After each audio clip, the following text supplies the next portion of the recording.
last time on the wilds of Valandiir, the Crown Collectors, having gained an audience with the Triarchy, a throuple married group of tiefling rulers of the city of Anorak.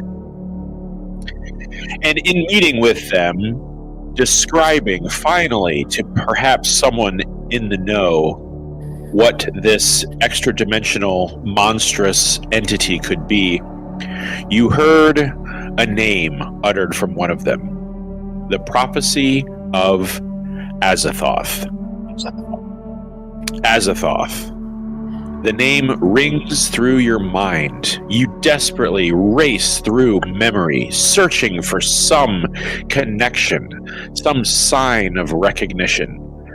All save for a brief mention in a dusty tome in the court wizard Xanderfang's tower when referencing a plethora of ancient proto-extra-dimensional gods, and only mentioned of a name amongst a dozen others. No context, no history.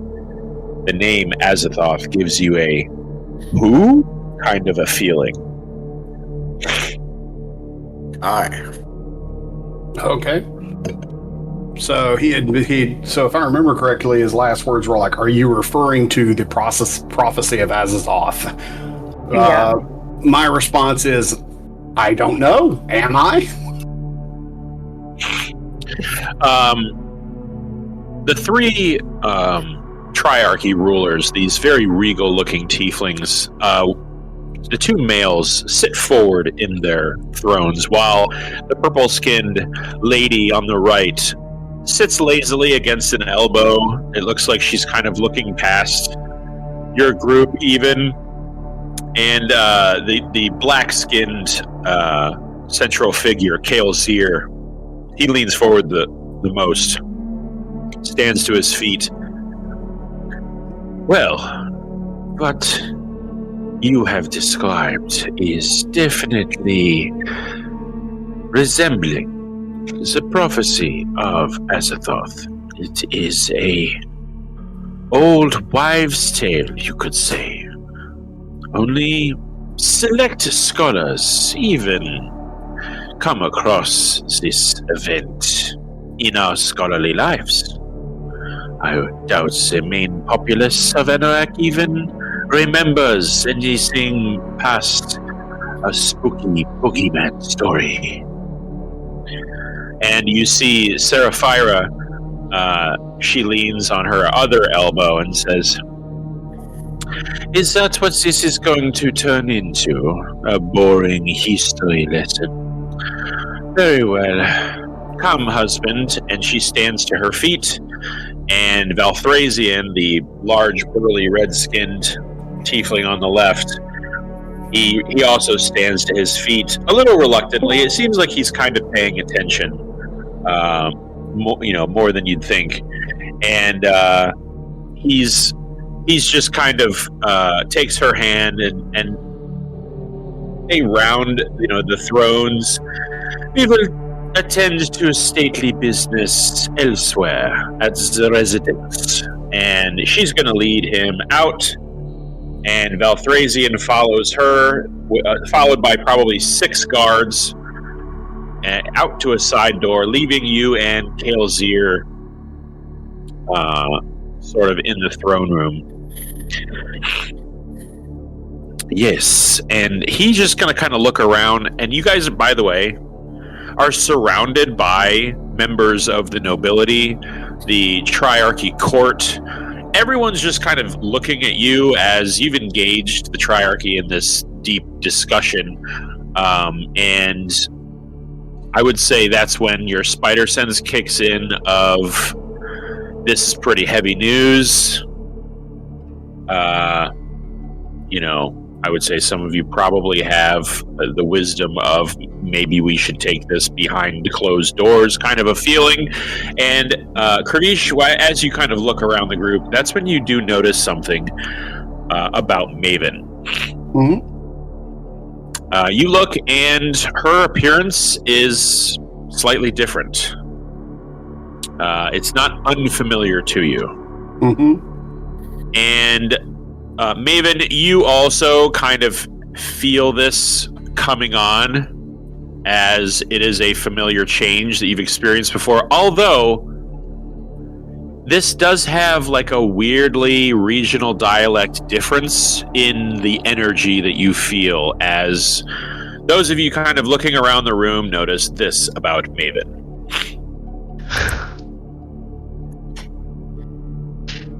The horns growing back?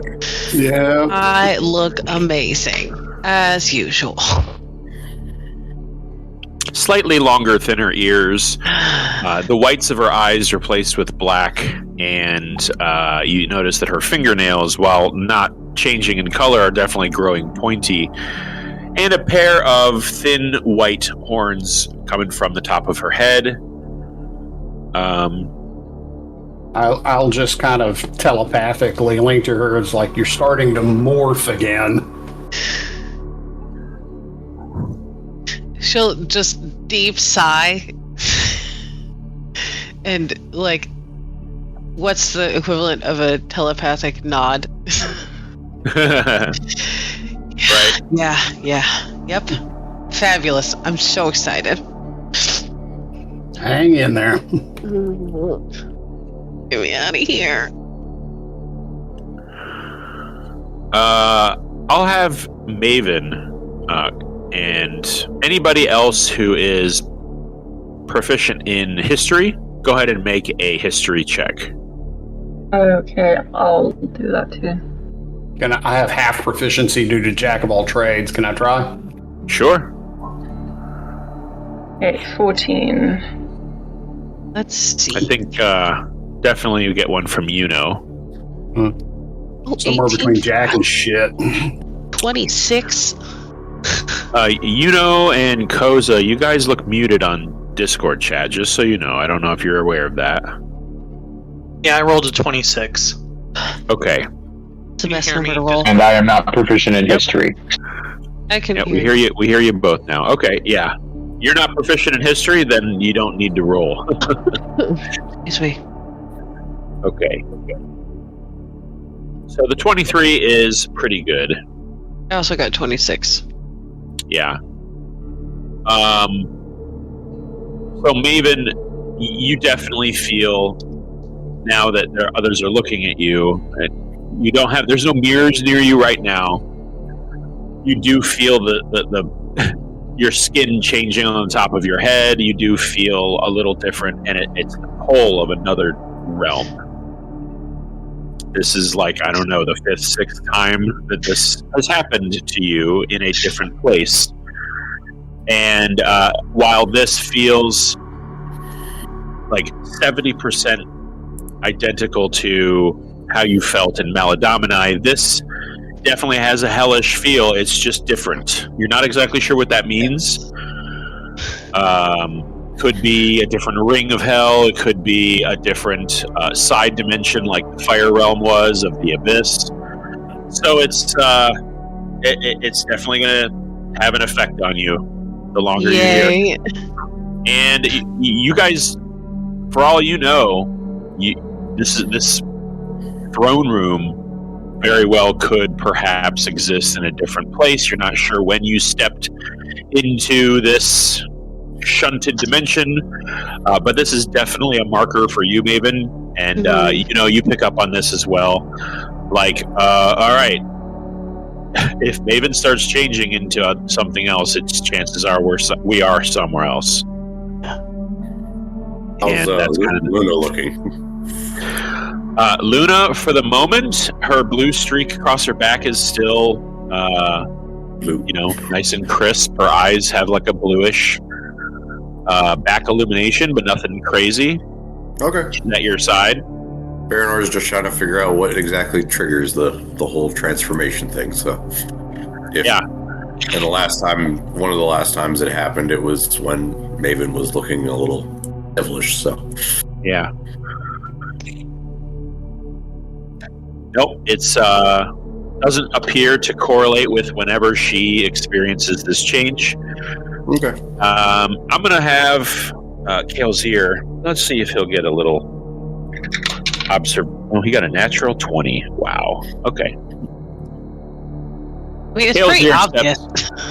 Yeah, Kale's ear steps forward. Well, I mean, you guys have been in here, like, the amount of time it took you to, like, wait in line before you could speak to the Triarchy and sort of where we're at now. It's been about 45 minutes.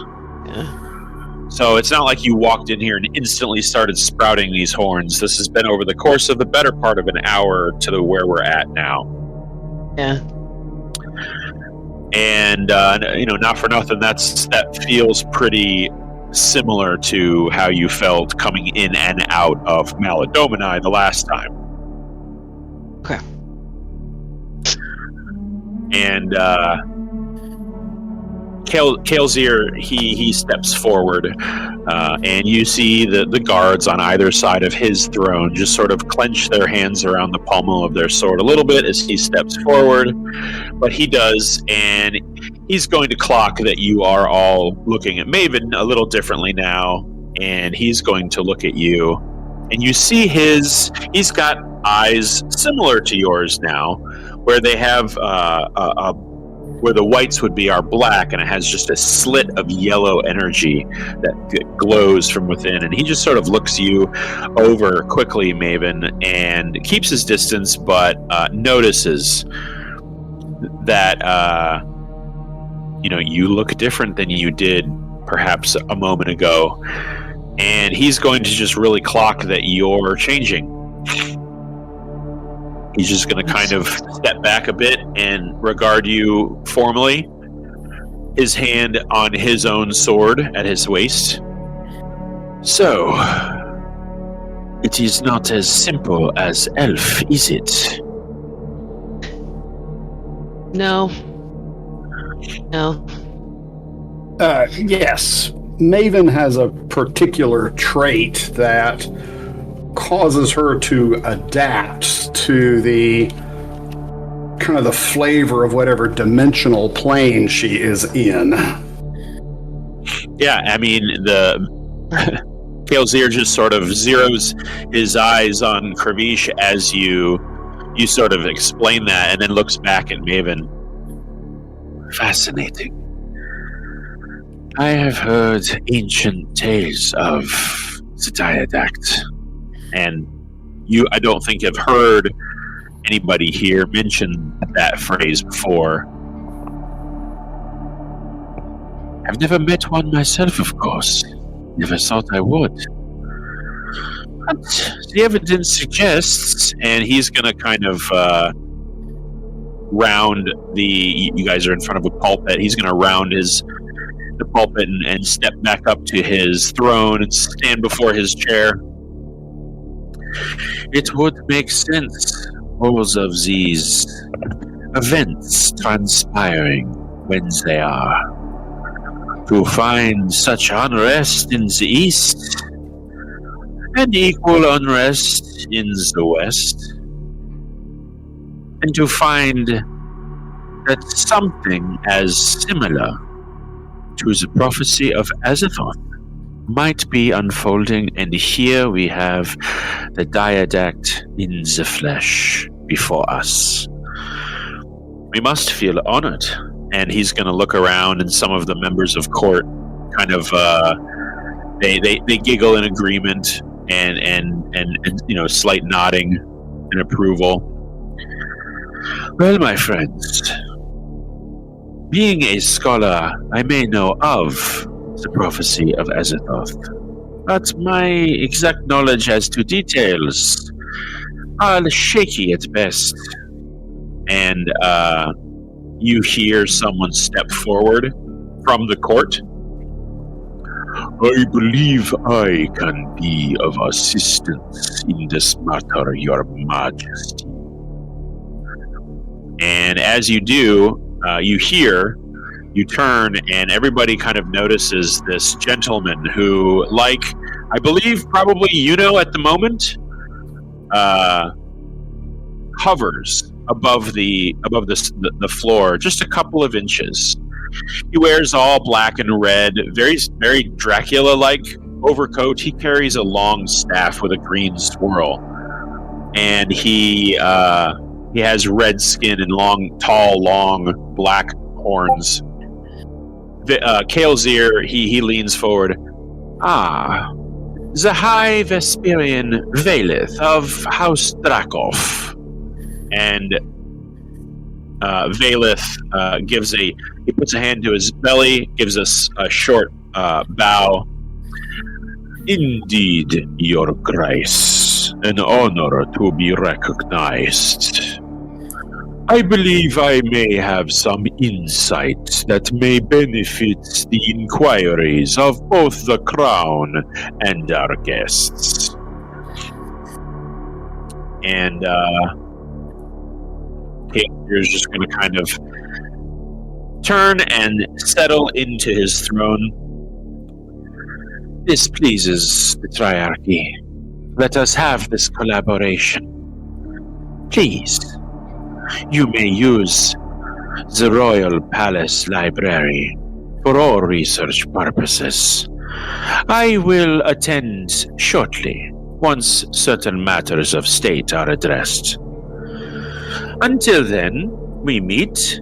Crown Collectors, you have the blessing of the Triarchy to pursue the noble and worthy endeavor of the prophecy of Azathoth. And you see him kind of playfully, spookily, kind of give you the oogie boogie eyes.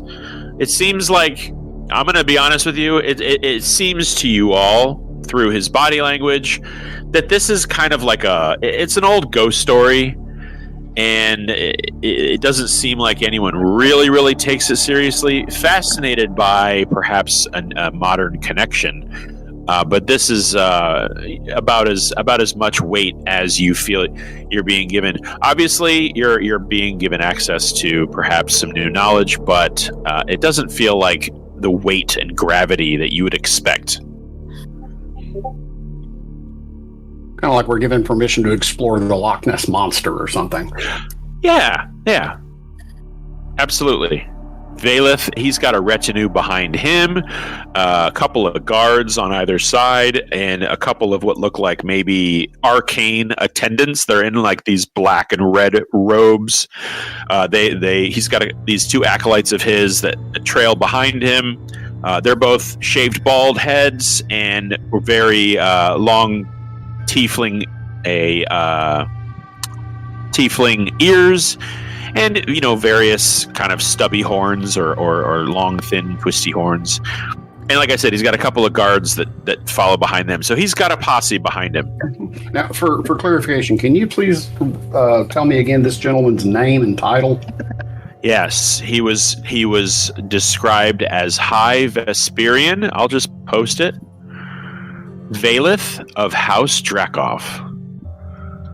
And I'll put it right here.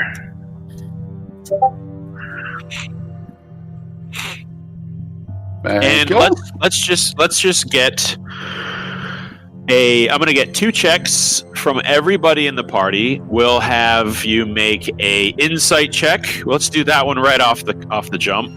Insight from everybody. Oh, natural 20.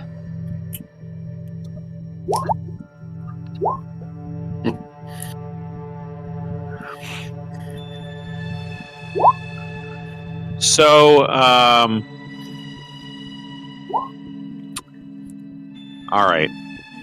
Maven, Daunt, and very quickly Iona. You pick up on the three of you kind of watching this Valeth who floats towards you, and looks like he's getting ready to pass you and lead you away out of the throne room. You get this sense, and I'm gonna have you guys all, and let's see, the telepathic link is up, correct? Yes, it is. Yeah. It is. Okay, so who's not hooked up to that? If we remember. It was either Maven or Kravish. I think Maven, because Kravish has the earring that can communicate with her.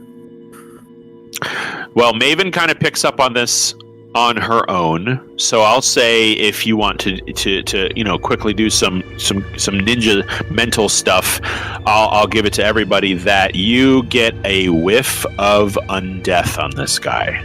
Oh. And as he passes by, you can just smell the acrid odor of old blood. Mm. Okay. And he just kind of floats right by. And his retinue kind of, it looks like a couple of the guards stay behind. His attendants kind of move forward, and it looks like you're now in the middle of this party. He's going to slow a bit, kind of look behind him a little at you. And those of you well enough with your passive wisdom would say he's kind of giving you the follow me.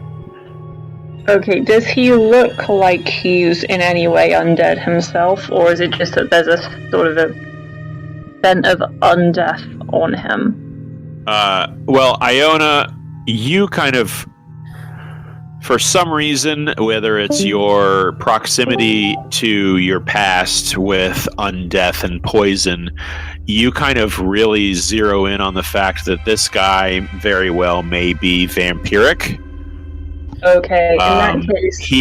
He does have telltale signs. He's got, like, his eyes have that sort of tired mascara look. He's gaunt, but he's carrying himself well. He looks sort of like his skin is pallid and pink, but it's not like white like a vampire. Okay, in that case, I'd like to know for certain, so I'm going to use a use of my Eyes of the Grave. So I will then, I'm going to wait for a point when he sort of passes us and is within 60 feet of me, and then I will be able to sense...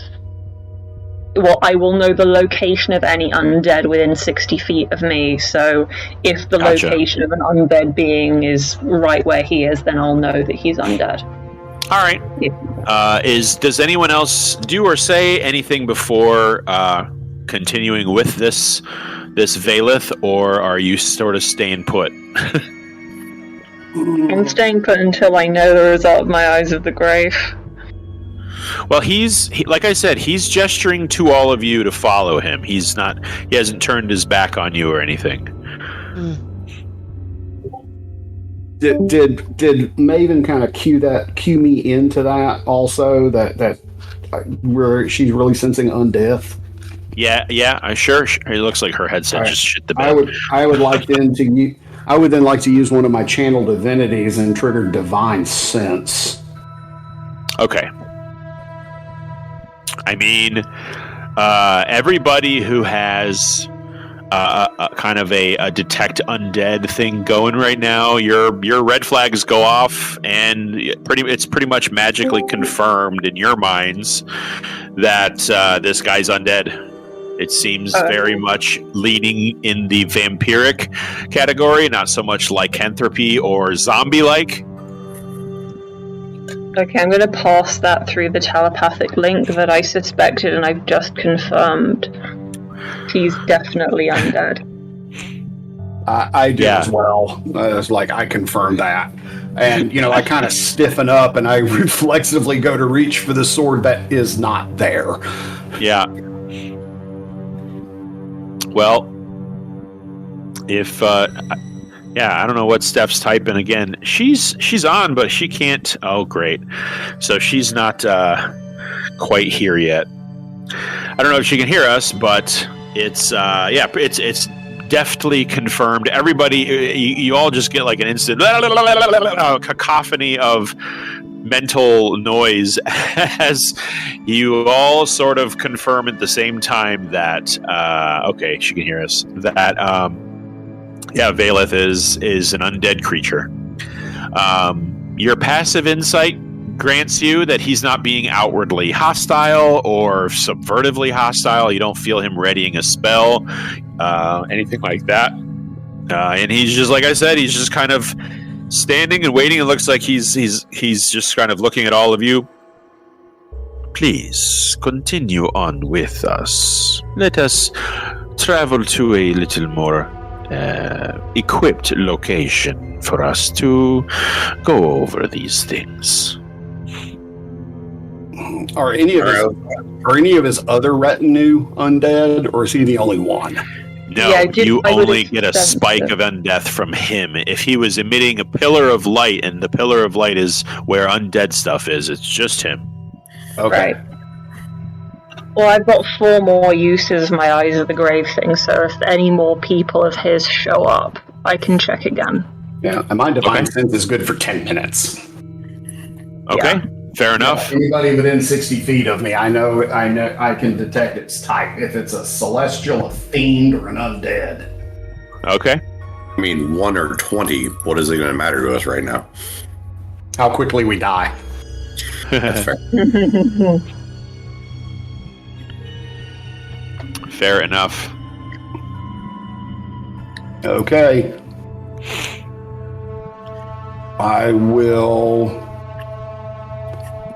hesitantly step forward to begin walking with him. Yeah.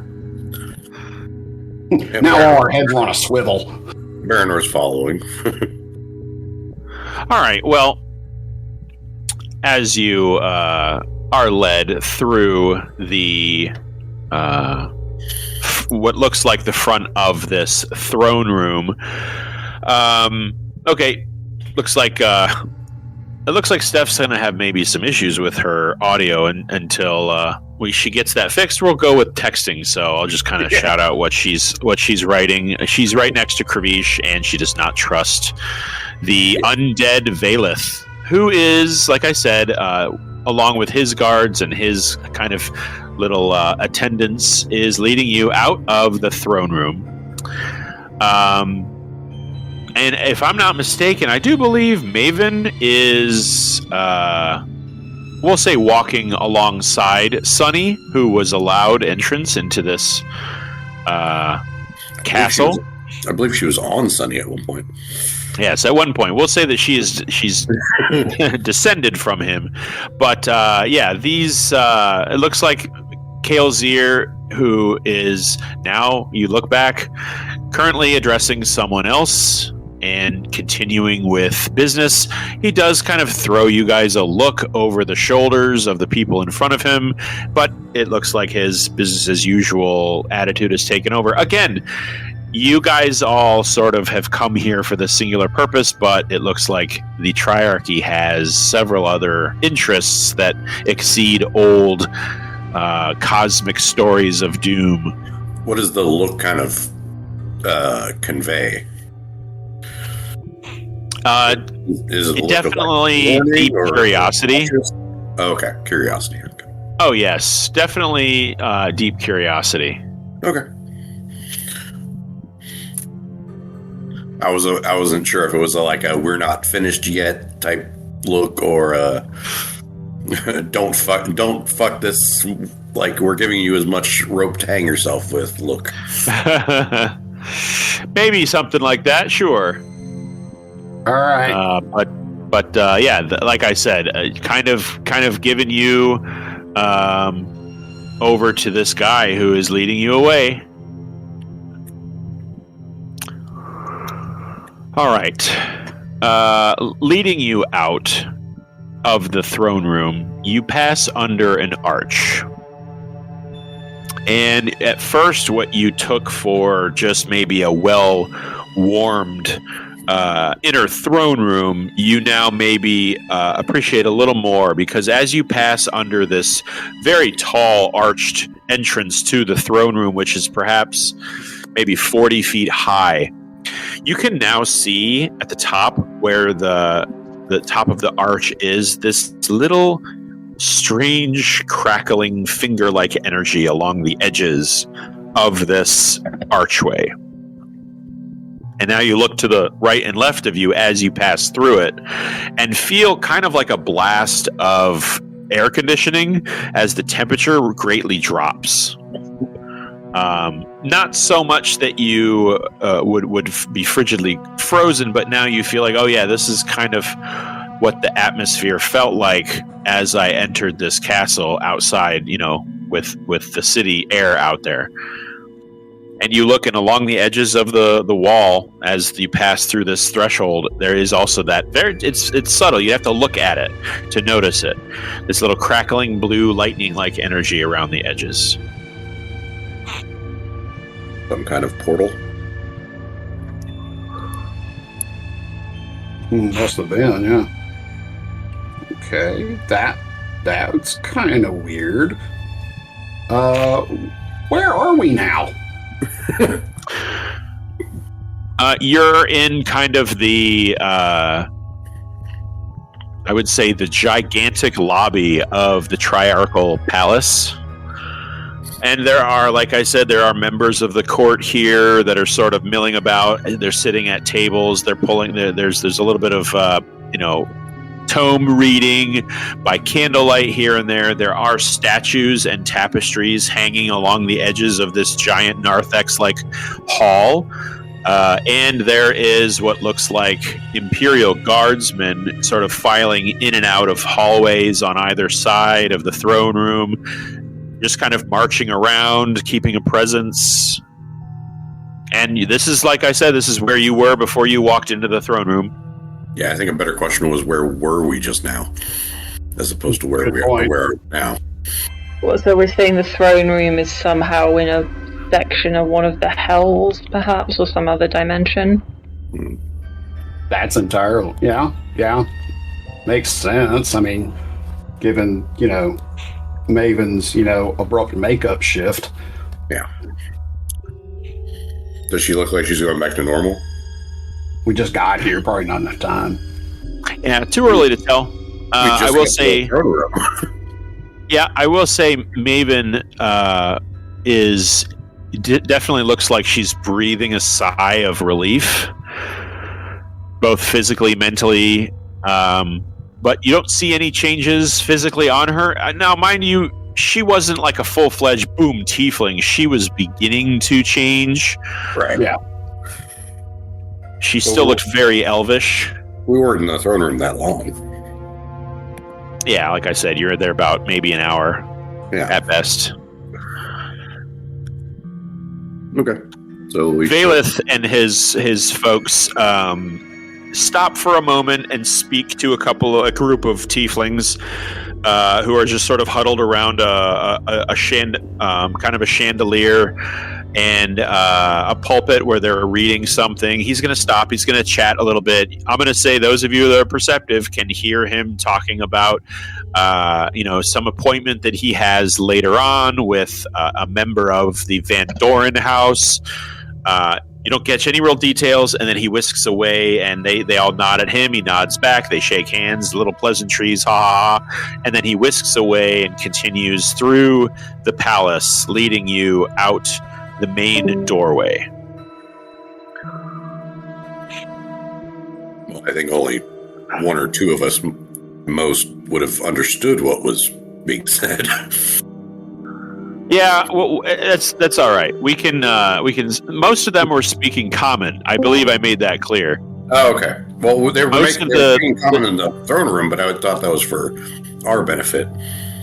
Yeah, those of you who speak Infernal or have that your tongues spell up, that is all you heard. Kind of, and it didn't seem like they were trying to hide, to be secretive. Otherwise, I would have had you roll a bit. This was just some they sort of chatted at each other and parted ways. All right. So we finish or continue to follow them. This entourage. Yeah. Let's do it. So, as I've said in the past, the city of Anorak has a red sky. It's not dark, but it does have this continuous sort of like, Total Recall Mars atmosphere of red. Even when the sun shines through, it's through a haze, and it is rather dim. As it's about you guys are somewhere around late midday, I believe, at this point, and you kind of walking through the streets surrounded by Valeth's guards, towards what you can see in the distance, but not the other side of the city. It looks like you're going to kind of pass through a few blocks of these high, tall, Gothic cathedral-like buildings, which is pretty much the entire city of Anorak, and heading towards this large domed tower. And you've seen it before. You didn't really know anything about it. It's one of many kind of interesting-looking pieces of architecture in the city. As you do, Iona, you see someone in the crowd. And by the way, the foot traffic is somewhat scattered, but there is enough people that you... It is not Barad-dûr. It's too domed. It kind of looks like, I don't know if you guys know the brass dome of Boston. I believe it's like the Capitol building of Boston. But that's kind of what the top of this building looks like. It is made of brass.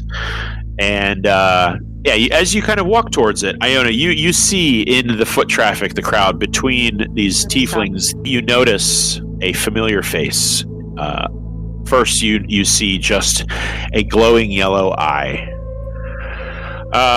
Between parted, long, black, greasy, oily hair, a humanoid woman kind of stalks you all through the foot traffic, kind of weaving between. You lose sight of her here. She shows up again, and then you just see her duck into an alley, leaving her eyes fixed on you with every last look she has until you round a corner and she's gone. Okay. Okay. I mean, yeah, I probably brought this on myself for the last session. And Iona's sort of aware that there's probably consequences coming. And they'll come when they will come. And if I tell the others, yeah, I don't want them to be in the line of fire, I am going to keep quiet about this. You all draw closer to this tall tower, and you notice now that it's not just a tower. It has kind of a halfway up this large, wide building of black obsidian pillars, sort of like looking like the face of the U.S. Supreme Court building or a Roman Acropolis. It spans a good 100 feet in either direction, and at the top of the peak, the shallow peak of the middle of this building, does stand this tower that goes up perhaps 200 feet in the air, capped by this brass dome. And you can, those of you, I really doubt that your Kirbish, that your tongues would aid in reading anything, correct? No, not for. I don't think it's for reading. Okay, that would be comprehend languages. Gotcha. So the building does have people kind of descending the stairs and ascending them, walking into this large structure. It looks like it's got more than one doorway, or it has, several that are allowing a multitude of people. It does look like a repository of knowledge. You catch sight of statues in brass of tieflings with their hands raised high, holding tomes, with piles of tomes at their feet. Various scholarly-looking tieflings with, funny hats and robes of, educated prowess. Valeth floats up the stairs and leads you all inside. And he kind of occasionally will sort of turn around and nod at you, kind of keeping you sort of engaged as he leads you through the city. And as he's ascending these stairs, he again turns and offers you to walk with him side by side as he leads you into this grand building. It is rather large. There are spiraling staircases that go off and different directions as you enter. This large central room has just rows and rows and rows of desks, and there's probably maybe 100 people in this room that are just sort of scattered throughout, studying things of that nature. It looks like there's a couple of little minor magical experimentations going on, little sparks and flourishes of light here and there, but for the most part it seems like everybody's kind of keeping calm and quiet. You do, obviously, with this many people in a large space, you hear the shuffle of feet and rustling of papers and little hushed conversations. So there's kind of a constant hum in here. You guys could feel like you could maybe mutter to each other privately as you move through here. Yeah, think Library of Congress, only dark red and a lot dimmer. Mm-hmm. Valeth leads you into an antechamber that opens up to a bit more private of accommodations. You see a large desk at the back of this room. The chamber is somewhere about maybe 60 feet wide and rather deep. It's lined with bookshelves and tables, very much so like the large room you were just in, although there are almost no one in here. There's perhaps 5 or 6 people, 2 of which are at a table and they're hunched over a book. It looks like there's somebody at the far corner who has fallen asleep on his elbow as he's studying, and that's kind of the feeling you get here. And you see Valeth kind of scan the room before his attention rests on somebody at the back on that central desk. You see this fella here.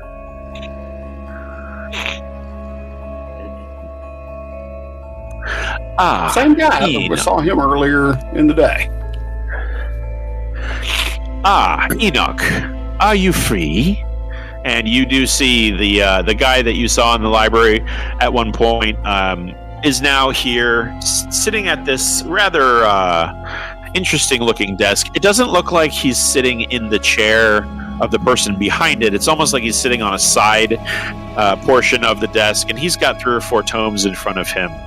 And he looks up, and Maven, I don't know if, Steph, you can hear me or are able to respond right now. I'm good. Okay. This guy looks wickedly familiar to you. I'm going to need a fresh history check, though, because it's almost like you're having trouble placing it. Let's see. History. Dirty 20. Okay. So he stands and looks at all of you as Valeth. He just sort of sweepingly regards you all and says, "These are a retinue of outsiders who have been granted access. We have come across something of import and require this scholar's touch as yours.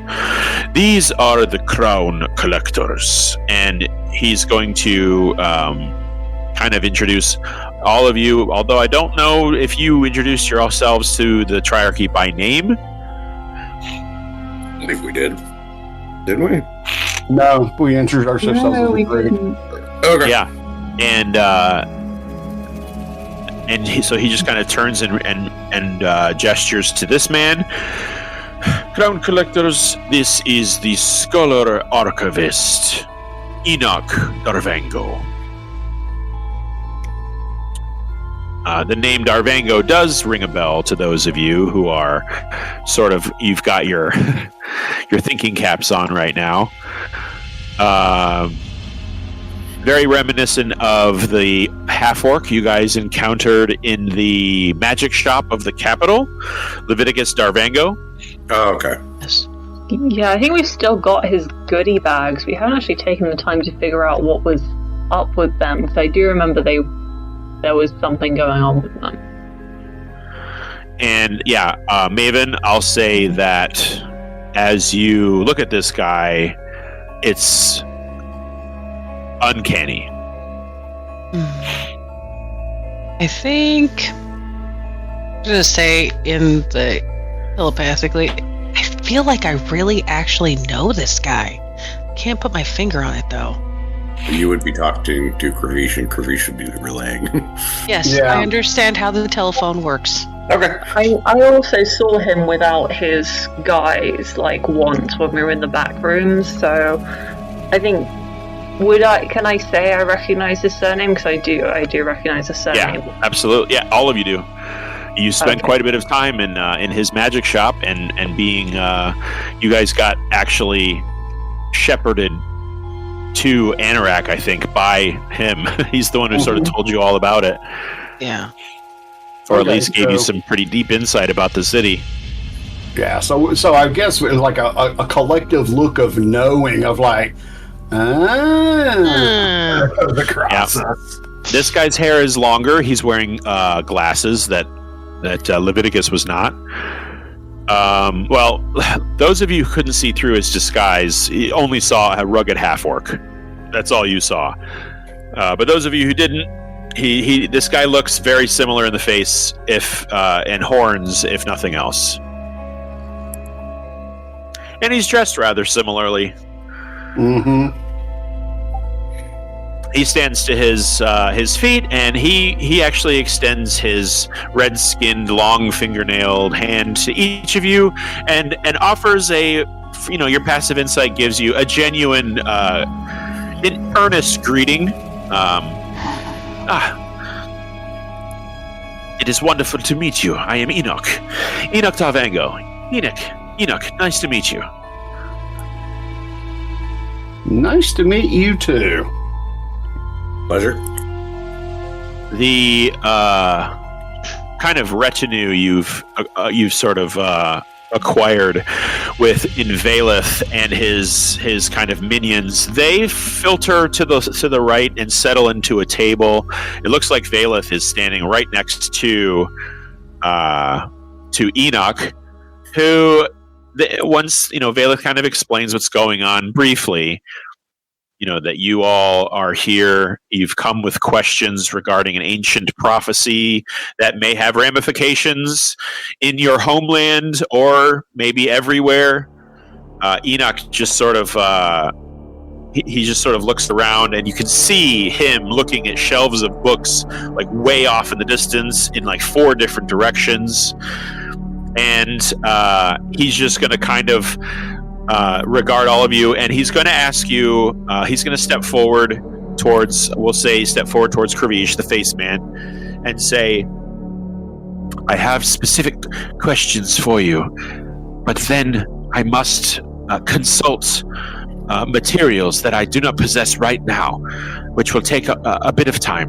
But firstly, when was the first incursion of this being that you've encountered? Okay, and so we'll relay the story about Cobb and the mines in there and our encounter with the interdimensional beings there. We talked about how he found that symbol on a human figure that was in there. True, but that was not the first breach in the I'm plane. space continuum. We didn't see the creature, but there was the hole in the plains that was similar to that. Oh, this is true. Okay, so then you correct me, and then you go ahead and fill in that. Well, wait a minute, what about this? Oh, yeah. Yeah, we didn't see the creature, but the phenomenon that we encountered was very familiar. Do.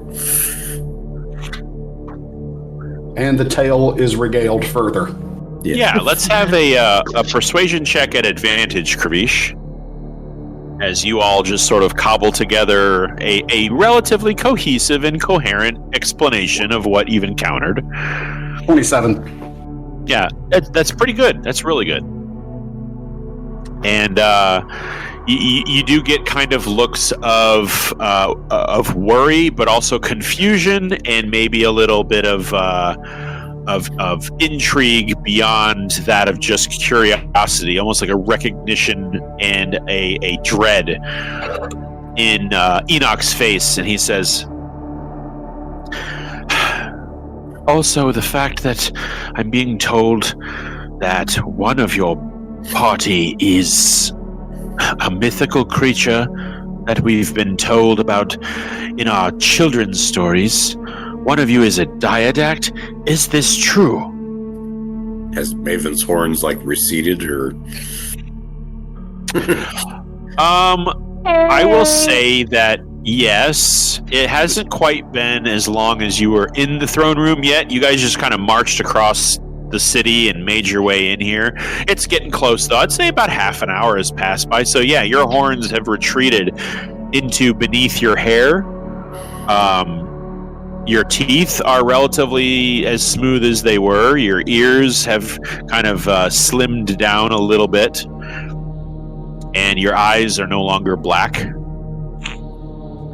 Yeah. That's me.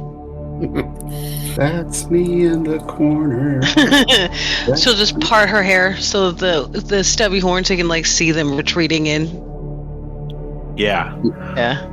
He's not gonna put his hands in your hair like he's looking for lice or anything, but he is gonna kind of look at your. He is gonna kind of tiptoe and look up at your scalp, over your scalp, and he's just gonna kind of push his glasses up his nose. Fascinating. And have you been aware of these abilities to change your whole life? No, that's been a very recent occurrence.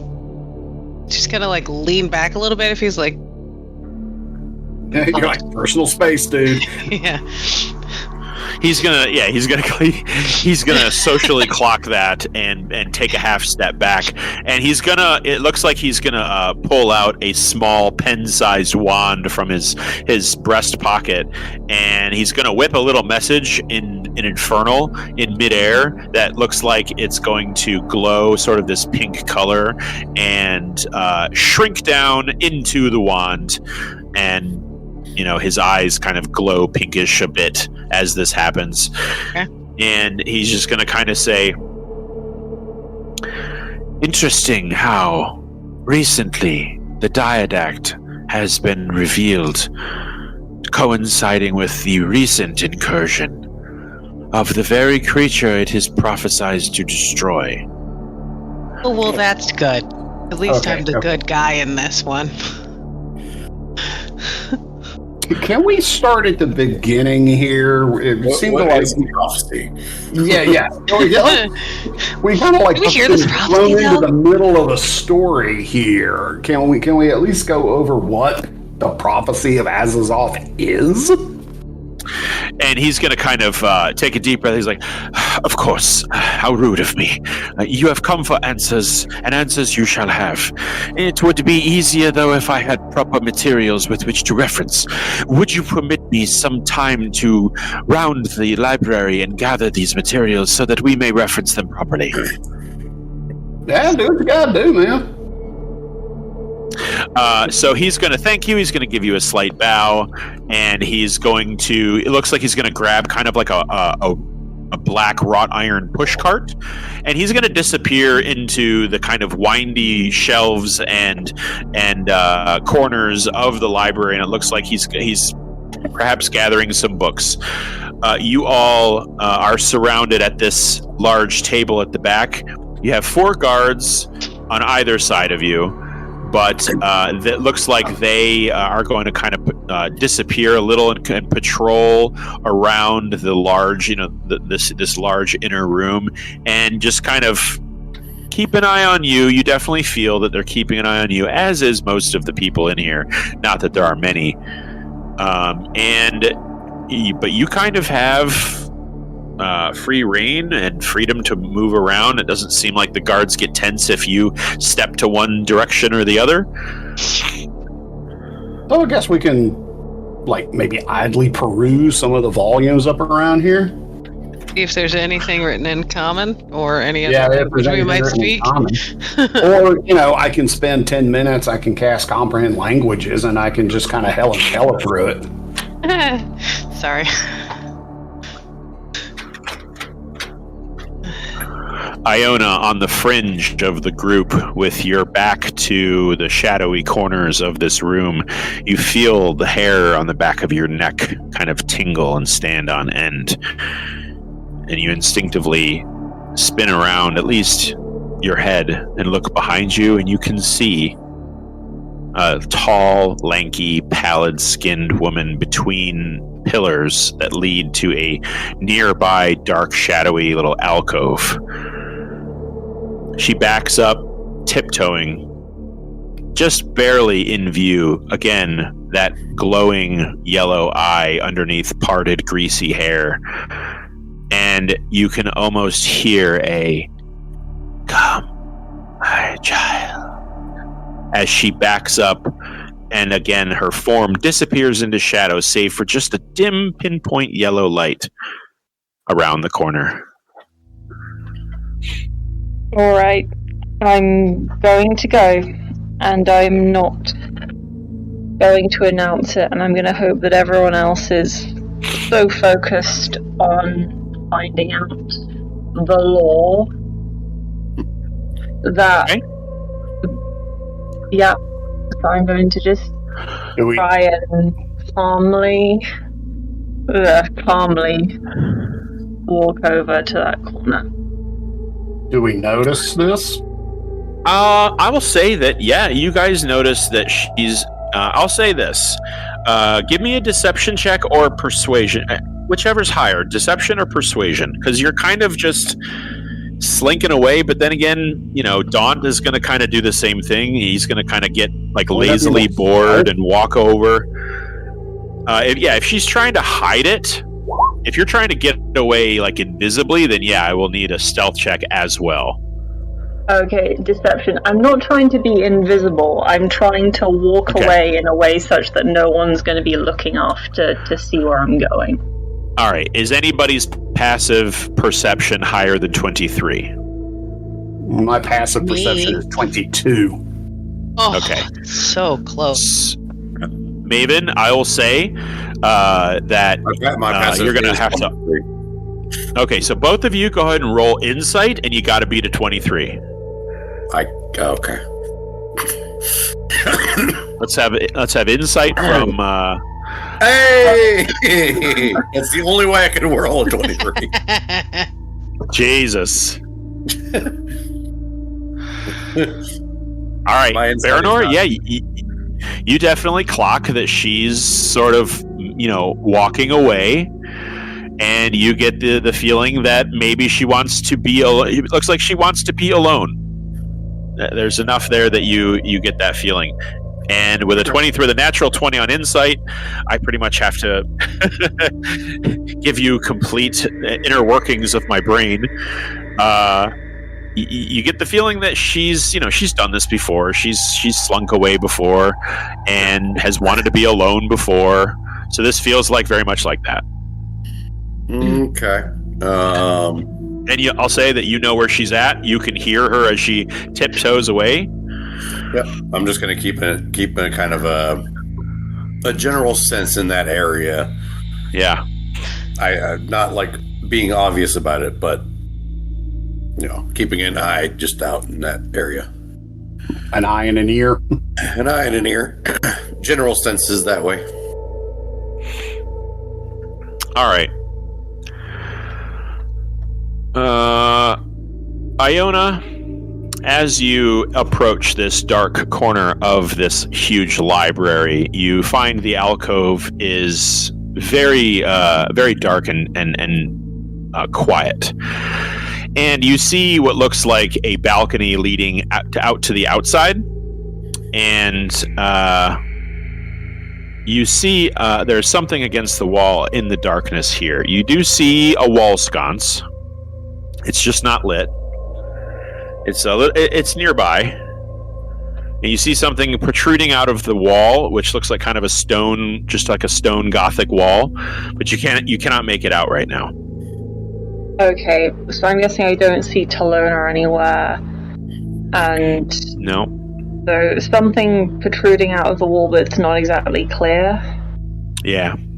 Pretty dark in here.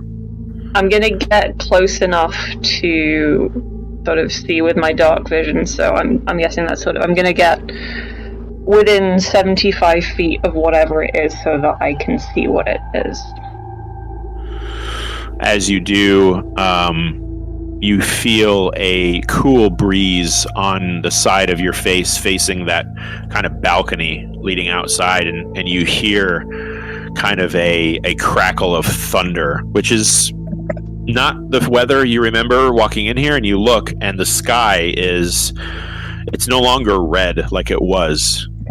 It's like gray clouds and very, very like storm in the middle of the day, kind of pale light piercing between clouds, and you can see this torrential rain.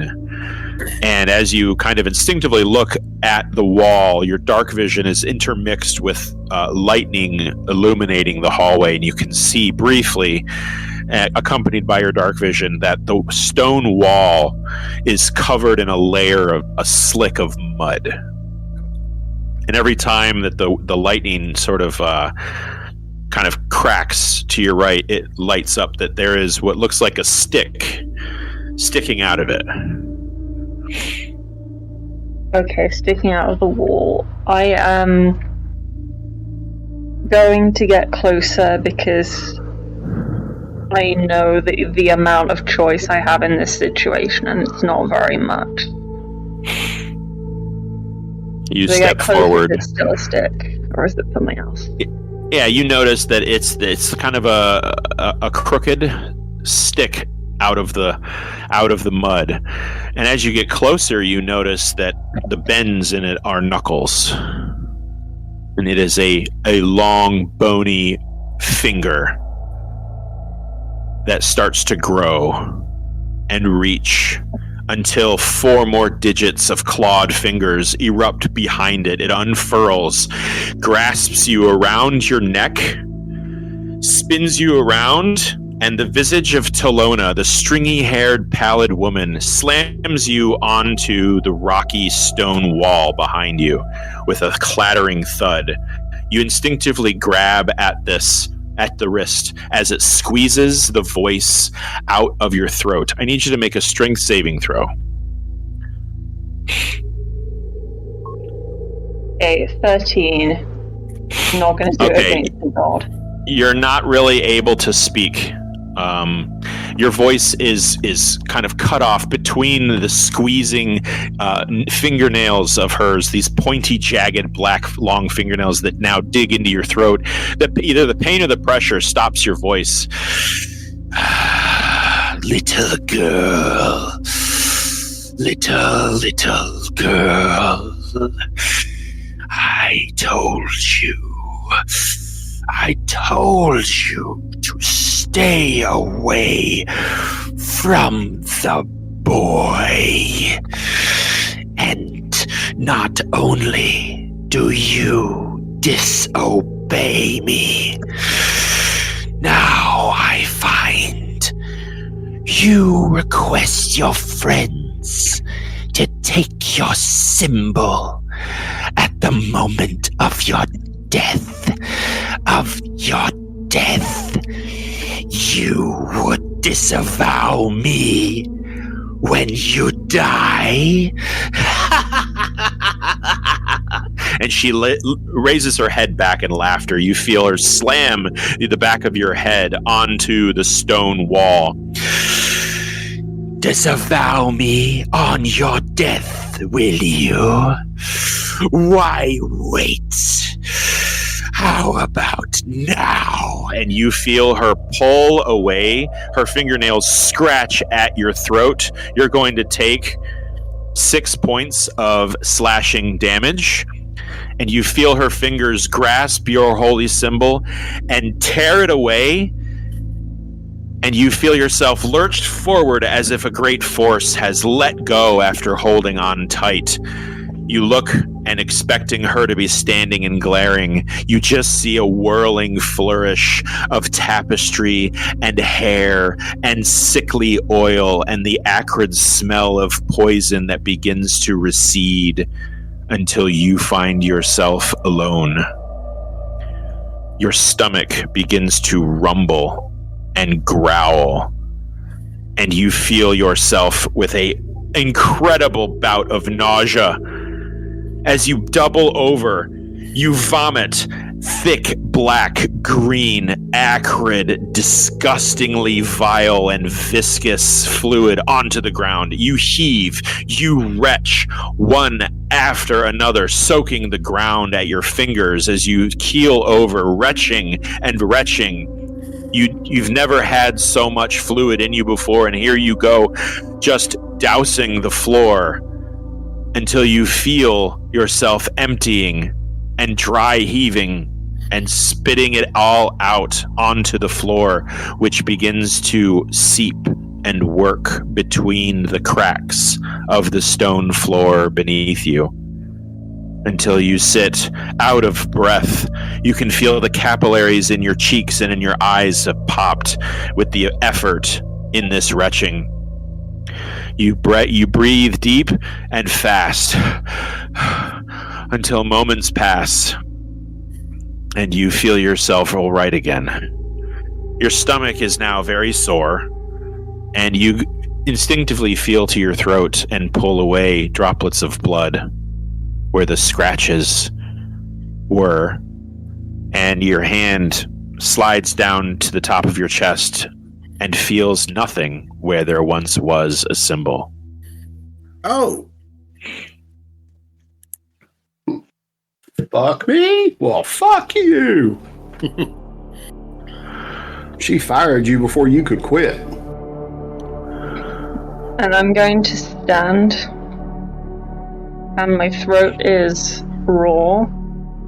Yeah. And then I'm going to go out, and I'm going to ask Kravish for something that I gave him a while back. Which is that because some of Iona's Talantar abilities, which she's not actually used, will impact anyone who's not holding this holy symbol of Talona, she took 2 and she gave 1 to Kravish, and 1 I think was either to Barinor or to Koza. And so I'm gonna ask Kravish for that holy symbol of Talona that I gave him All right. quite a while ago. When she comes up to me, do I notice anything different regarding her? She is probably looking rough. So. Yeah. I mean, she literally looks like she was crying, and then you get a better look, because it's kind of dimly lit in here. Yeah. It looks like she was crying, but you get a better look at her, and there's capillaries, like I said, in her cheeks and in her she's got fresh red freckles, you know what I mean? And it definitely looks like she just got sick. Yeah. You've grown up enough to be around drinkers. That's what it looks like. Yeah, okay. So I start up when I see her appearance. I'm like, what happened? And I'm kind of cursory looking her over to make sure there's no obvious injury. You're pretty perceptive. You do see she's kind of, whether she's covering them with cloth or something, she's bleeding from her neck. Okay. I don't know what happened. Who did this? Talona. Talona? She's here? I didn't want to tell anybody because I didn't want anyone else in the line of fire. Okay, that's what friends are for and all that, but, what happened? Why are you hurt? And Daunt's going to also notice you two having this conversation. There is, it looks like, a bit of hustle and bustle as Enoch is kind of pushing that cart close. He's on the other side of the room right now, but Daunt's going to kind of notice you guys talking. Hey, you all right, my lady? What seems to be the problem? As Daunt just sort of he puts his hand on your elbow, just kind of rounds around the group and looks concerned. The problem is that I just had my holy symbol torn off me, and I cannot afford to be without power at present, so Kravish, I am going to need the spare, if you please. Mm-hmm. I'm going to cast Healing Word at first level on her. Okay. She gets 10 points back. There you go. You're back up to where you were at. Okay, so you feel better, but not better. Yeah, I'll I'll rummage. It's like, are you sure that's a good idea? I mean, she was pretty bound and determined to take the first one away. I don't want to put you at any further risk. Gods rely on belief. I was going to give her my whole life, and we still cannot afford me to be without power. I'll rummage through. Like, Okay. how much power do you think you're going to have with a god that you're on the outs with? I'm going to have a conversation. So, as your neck heals and the trickling blood from the scratches ceases to stain your neckwear, Kurdish kind of, digs in his pack quickly as it looks like the group of Valeth and Enoch looks like they're approaching the lectern, and it looks like they're getting ready to address you all. He kind of reaches out and pulls this, symbol of Talona, the little triangle with the yellow droplets, and hand it to her. And you're looking. Go ahead.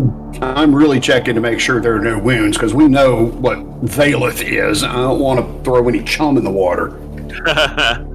No, it's completely healed. Completely healed over. Her neckline does have stains of blood, though. Yeah. It's just kind of the way it is. Can be helped. You guys... It can magically, but you'd have to do it. But as it stands now... you hand her this symbol, and Iona, he's handing you. You asked for a Talona symbol. He's handing you a coin on a necklace. That's not what you asked for. To her, I'm also going to kind of just prestidigitate to clean her collar to get that staining off. I imagine like Marty McFly's coat from Back to the Future 2 just kind of like puffs out and all that stain just kind of leaves. Your jacket is now dry.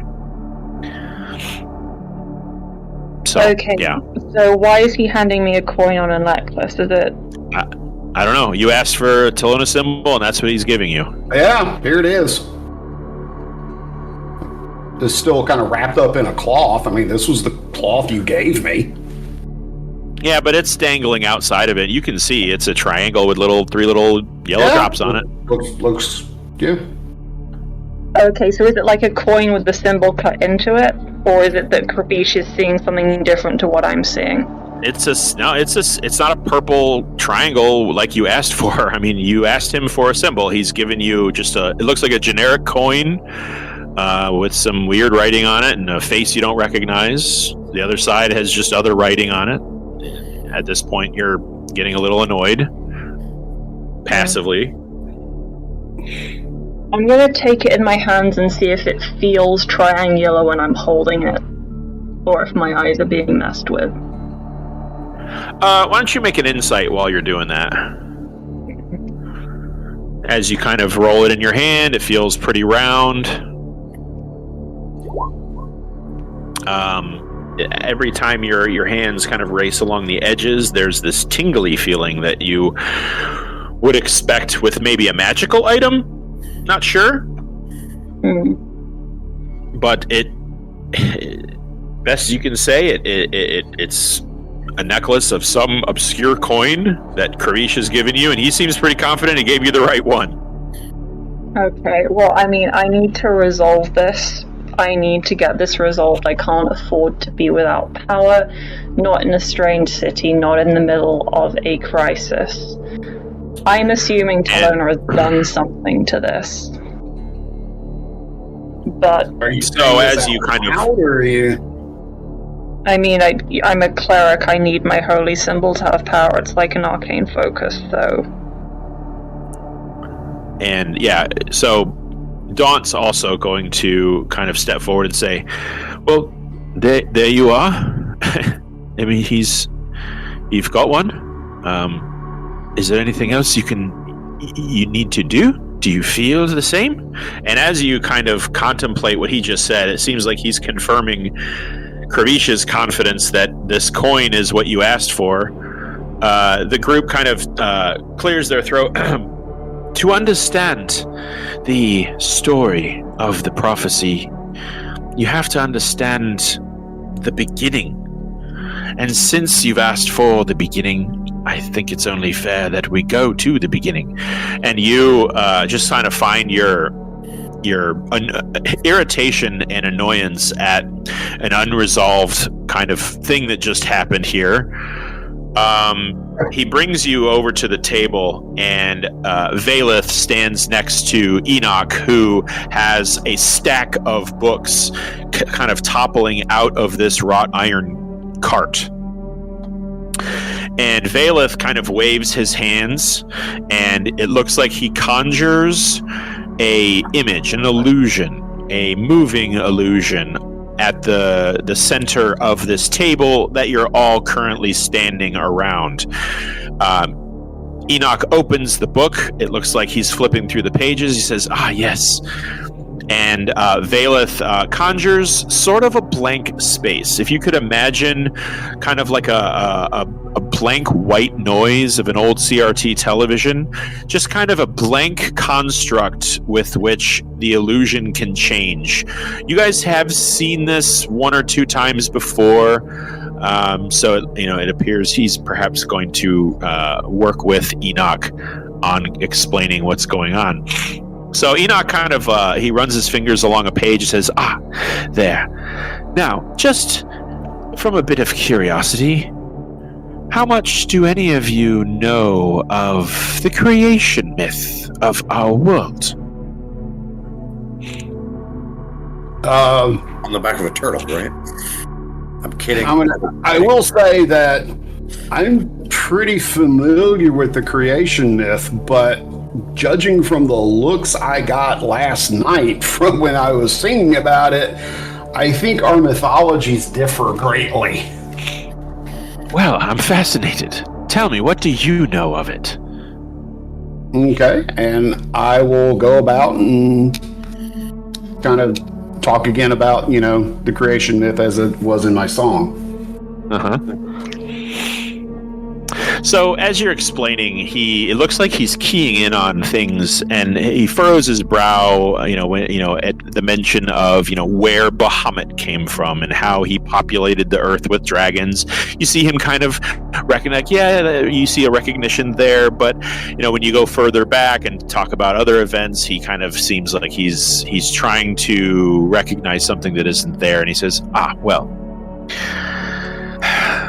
unfortunately for you, it's known well that the Empire is more or less guarded with its knowledge, and the creation myth is no exception. You see, we tieflings, well, we have been here for a very, very, very long time. Haven't technically been here any longer than humans or elves, but our dynasty predates pretty much everyone's. We're one of the first settlers of Valandiir. But let us go back, way, way, way back to the beginning of everything. And Valeth is going to wave his hand, and that blank construct turns into a vast starfield, something you're all very, very familiar with. It does look like the night sky, but it looks more than that. It's more complicated, more vibrant, and it at this moment seems dark and desolate. You see, our histories stem from the flow of information from one generation to another, and when you live as long as we do, you have a way of preserving knowledge. Even us, the tieflings, don't know everything. As it was longer ago than time itself. It was before things were recorded. So only those that have spoken to divine beings themselves have the knowledge that have passed down to us. In the beginning, we do not have a name for what created existence, because there was nothing. And then there was space.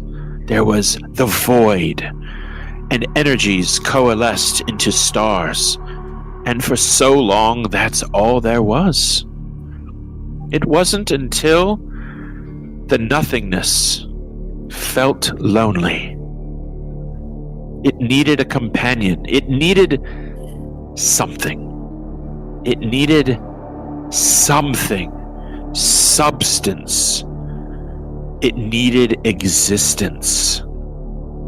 And when existence came into being, it had no way of knowing its surroundings.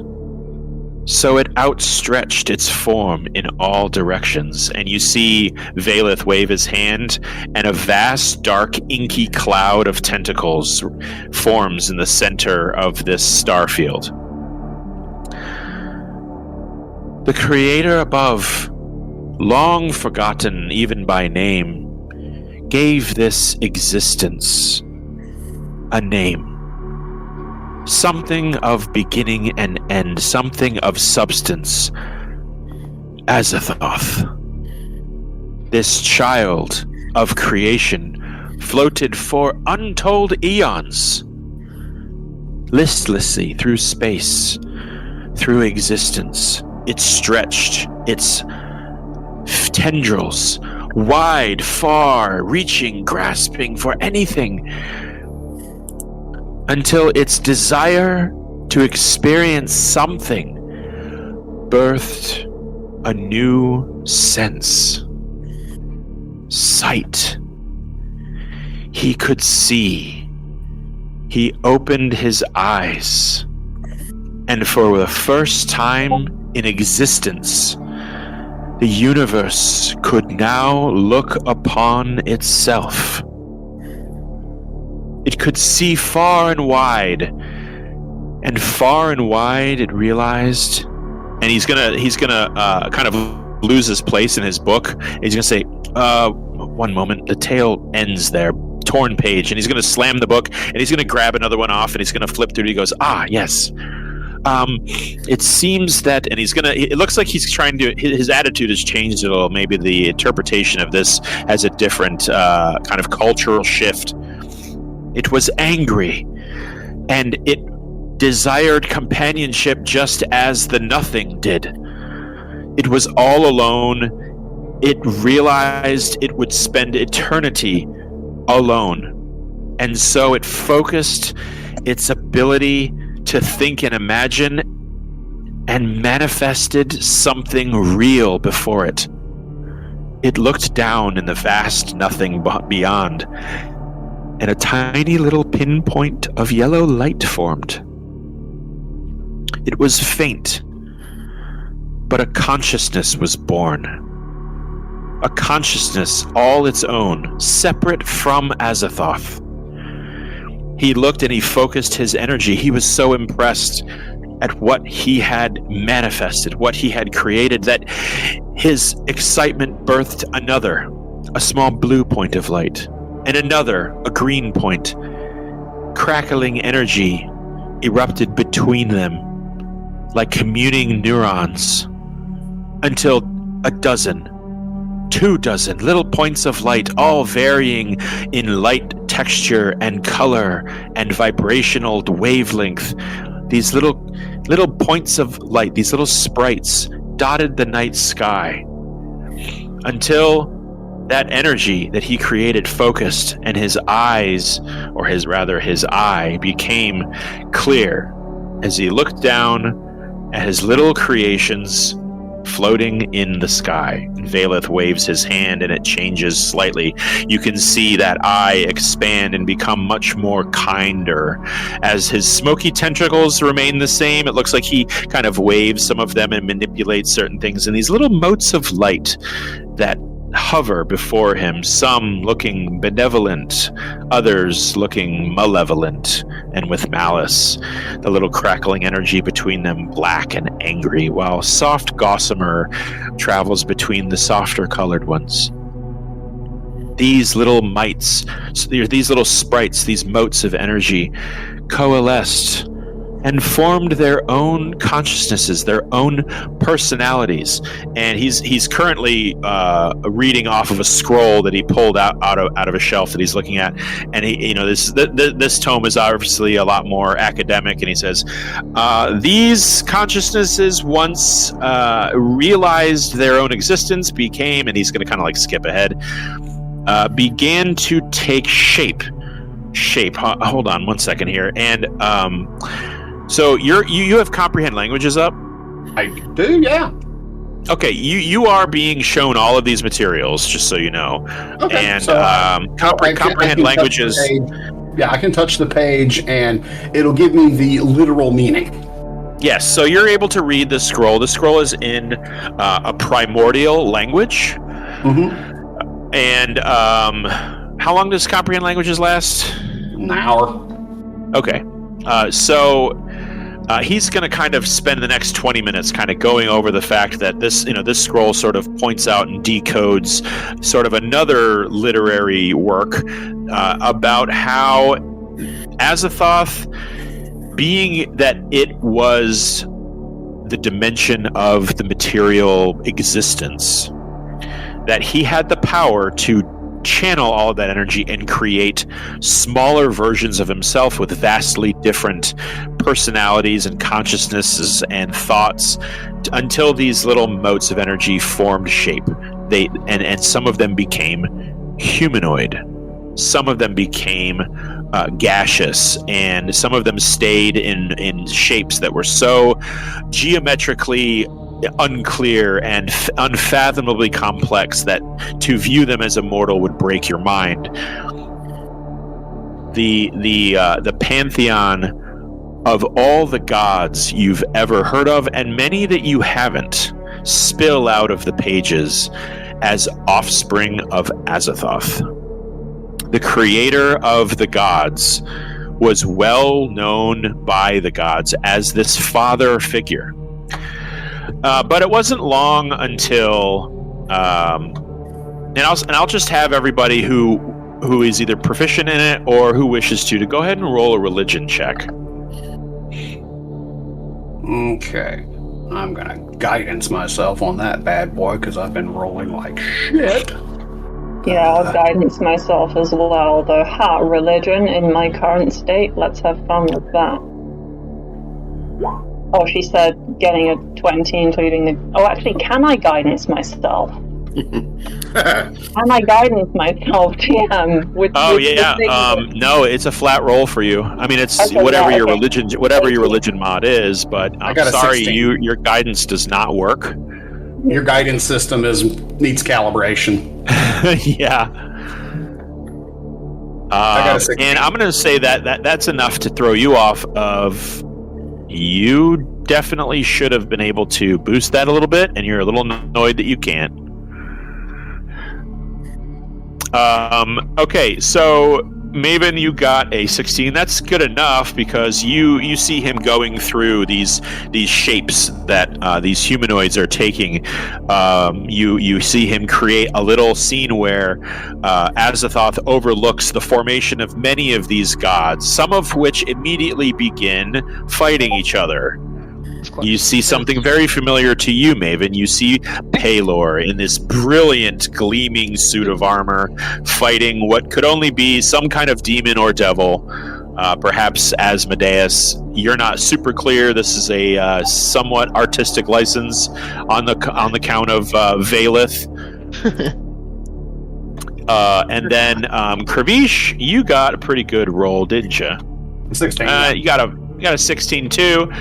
That's enough for you to spot him conjuring an image of several other gods, 3 of which you recognize, and they definitely look like in their early, younger stages perhaps had some conflict. You see the Platinum Dragon. You see what Axton had described as the dwarven god of Moradin. You recognize the wizard god of Bakab. And all being overlooked by this kind of grandfatherly figure who is gazing down at his creations.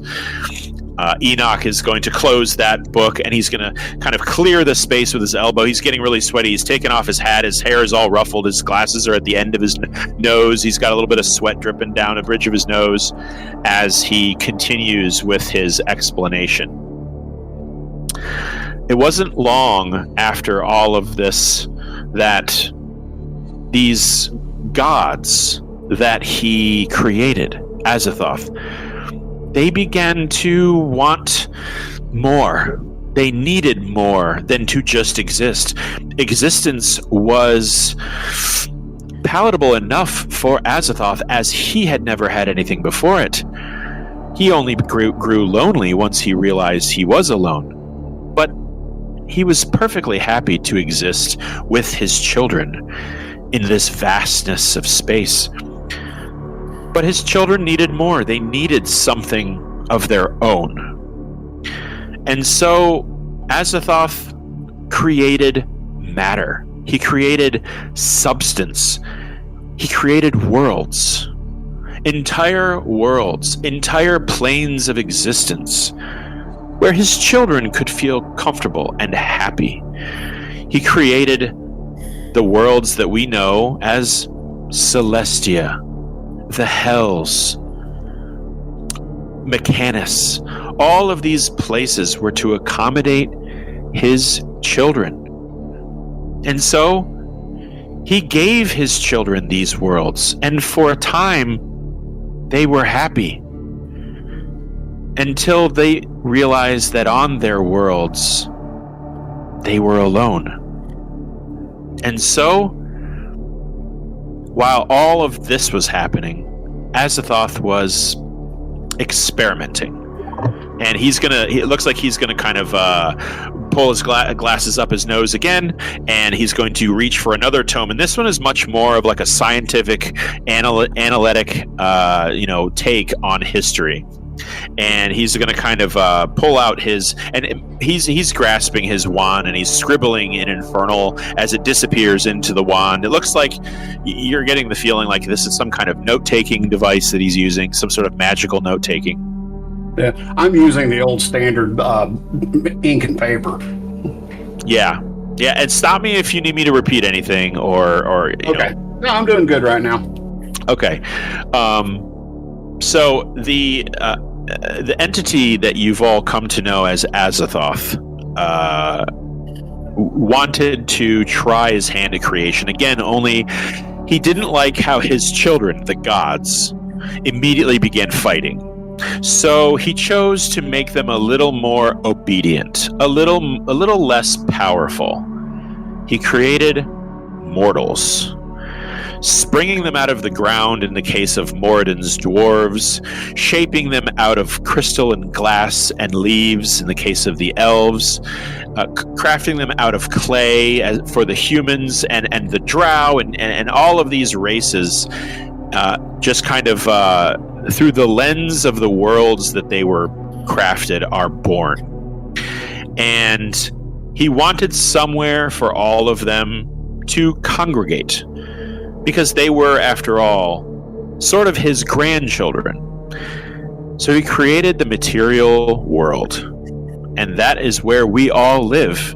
And you see him referencing two other like scrolls that he's got unfurled, and it looks like they've, with your comprehend languages, it's like two instances of the same conclusion from like two different literary sources, and he's kind of connecting them. He's not quite Crazy Charlie from It's Always Sunny in Philadelphia with the red string. He's not quite there, but he's almost there. And he just kind of exacerbates this grand connection. Once he brought his grandchildren to the material plane, here, the world of Tsun, the connection that they had to him was weaker than the connection that he had to his godchildren. And so he gave the gods access to the material plane to interact with his children. He wanted a cohesive existence.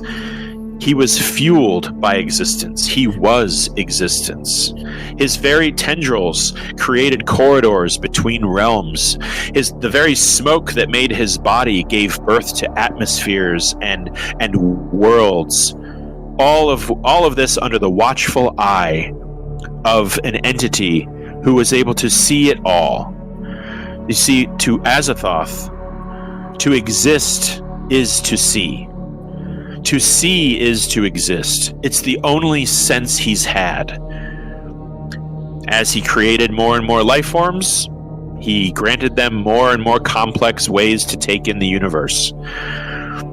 But if what you've told me is true, Azathoth is obsessed with seeing, which leads me into what eventually happened. And you see him slide away a couple of stacks of these books, pull over a stack of dark-looking books, dark and spooky, scary books.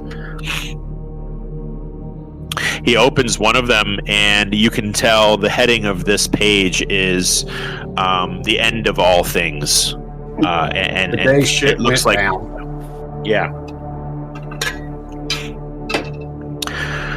Once the gods met the mortals, they found themselves enamored by these beings. You see, Azathoth never really presented himself to the mortals. He wanted to navigate their existence from the shadows, from afar.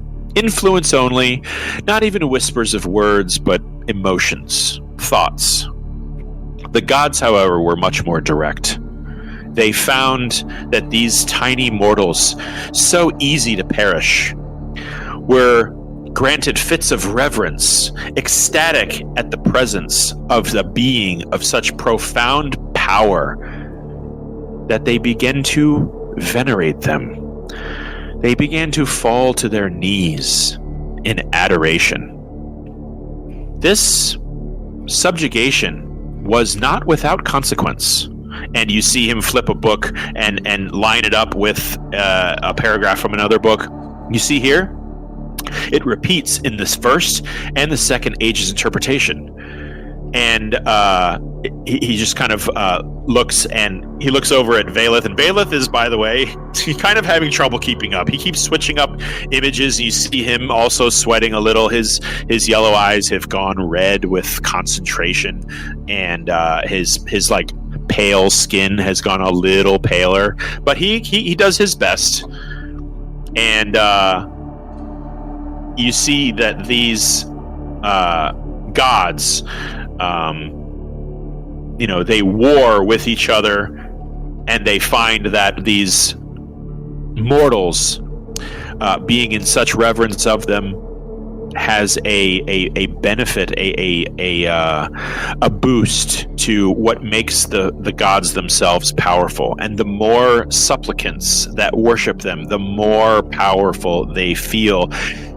And this cohesion of energy towards the gods, after it is, it's been compacted and compiled, suddenly explodes into reality, creating a physical, magical energy between the humans, between the drow, between the tieflings, the orcs, the dwarves, elves, and their gods.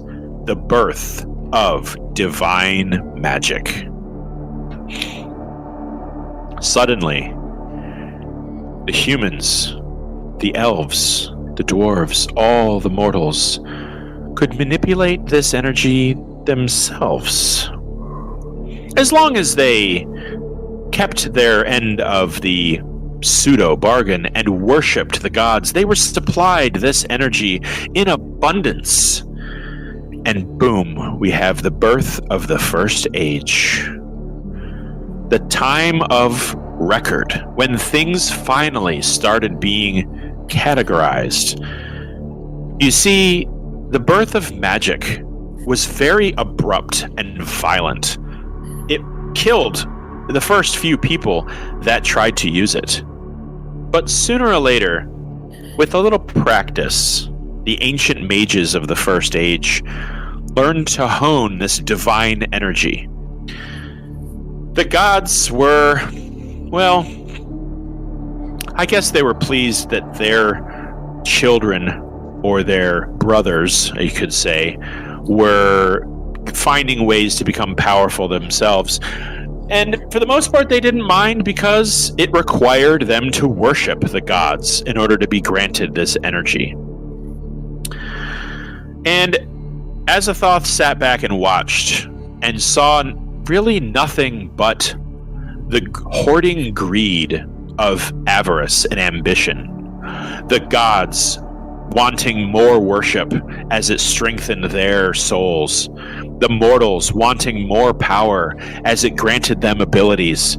He saw it was something wrong. They were becoming too greedy, too selfish, too much infighting. And so, he tried to take that power away. He tried to banish the gods to their own realms, which kickstarted the war. And you see Valeth kind of look over at Enoch, and he definitely gives a "you sure about this?" kind of a look. And Enoch, who is frantically jotting things down and looking at things and sharing with you everything, he kind of looks and he goes, "Oh, you guys getting all this?" Scroll. Yeah, I'm keeping up.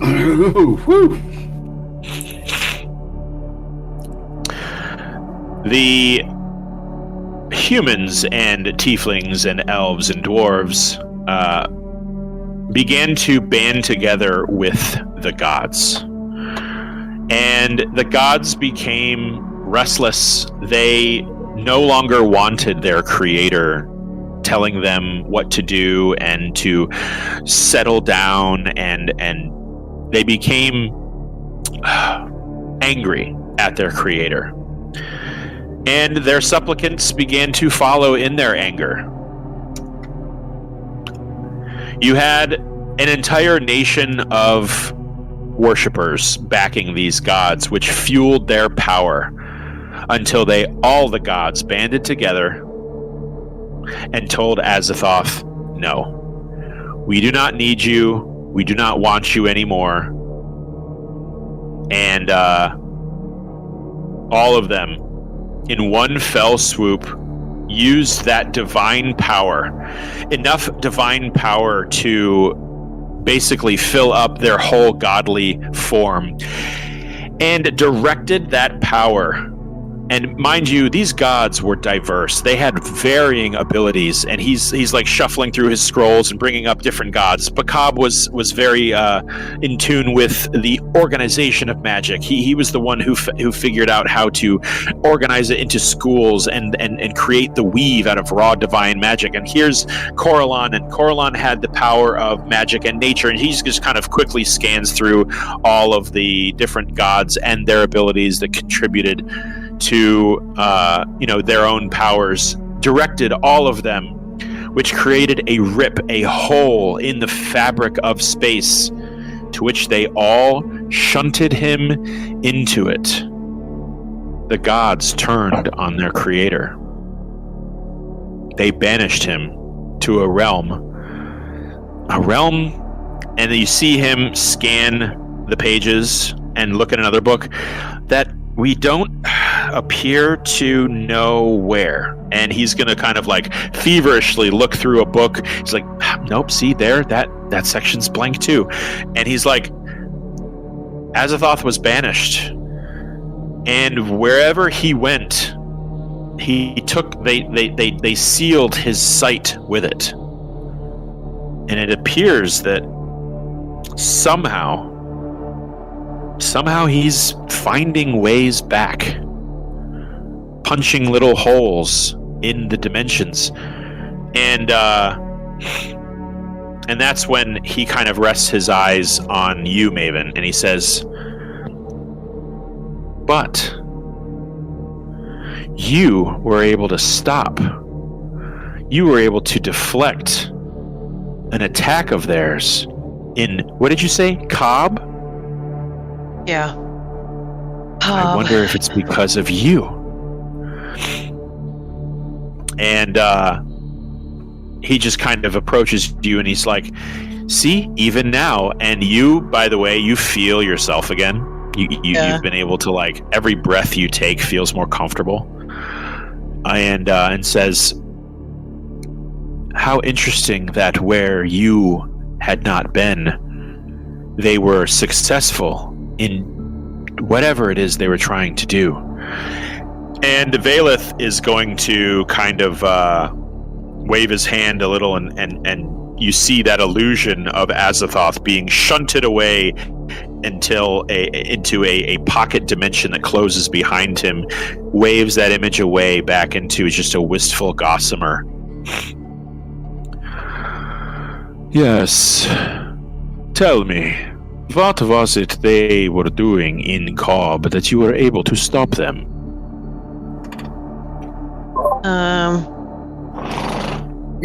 Let's see.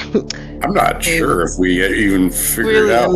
They were like kidnapping people and like throwing them into that dimensional rift. Yeah, and but there was another force that was trying to also defend against their incursions. The little Modron people. Yeah. I don't know what a Modron is. They're like. So the Modrons, not so much. It was more the geometric people, like the cyberpunky androidy looking people, were fighting. Well, they were fighting the Modrons, but they were both fighting those cloaked individuals that had the symbol of Azathoth on their chest. Yeah. Okay. And we never really got around to getting to know what their motivations were. Yeah. Well, you said that they attacked in Cobb. Well, was there anything special about where they were? If Azathoth here is trying to eat magic, it was the weak ley line or whatever. It was along a ley line, like a weak point in the veil or something like that. Something magic that you guys are talking about. It has. Yeah, you see them kind of look at each other, and they said, a nexus. Yes, I believe in your tongue you call it a fane. Yes. Okay. Yes. That's the exact term they used. Magic thingy. Okay. And you say that everywhere that Azathoth arrives and steals a fane, it becomes, I'm guessing, magically neutral? You could say that. Bernard's going to uneasily look at Gravi. Yeah. Yes. A little bit. That's putting it very mildly. You can't even magically scry into that area. It's as if it doesn't exist. Brought a floating city down. Yeah. Yeah. Yes. We have heard in our networks that some of the scrying attempts at various points in Valandiir have been difficult. This would explain. Perhaps the fanes in those regions were gone. How many of these neutralized sites have you discovered so far? And he's going to kind of roll open a very dusty and somewhat inaccurate map of Valandiir. Do we have our map? Yeah. Yeah, and you guys kind of sync up and overlay, and you definitely Cobb, Thysia. Yeah, here's the ones we've been to. Here's the ones we haven't yet been to that we were going to. That I think the Empire is sending others to check on. Huh. So one is around here somewhere, right? And you see the two of them look at each other and give each other a pause, perhaps a moment of consideration, until Valeth looks at you all, and I'm just going to have Valeth make a little insight check. Oh, he did so good. Natural 18. Yeah, throw that die away. He's going to look at you all, and then he's going to look over at Enoch and say, "It's all right. I think they can be trusted." And just as he says that, you hear the doors open behind you. You guys have been here about an hour, and you see a royal retinue, 4 more guards, each carrying a large chest overflowing with objects you can't quite see yet, being flanked by Kael'Zir. He looks like he's maybe shed his throne room overcoat, but he wears what looks like a tight-fitting dark blue suit with sort of a red mantle and silver trim. He has kind of a half cape that trails to the middle of his leg, and his large white horns. Looks like he's taken off the white cap, the porcelain cap, and he just now has his blue hair sort of tumbled behind them. Well, what did I miss? And you see, it looks like they perhaps have brought these chests, and Kravish, as you see them approach, you see the handle of Anthem's edge sticking out of them. Oh, goody.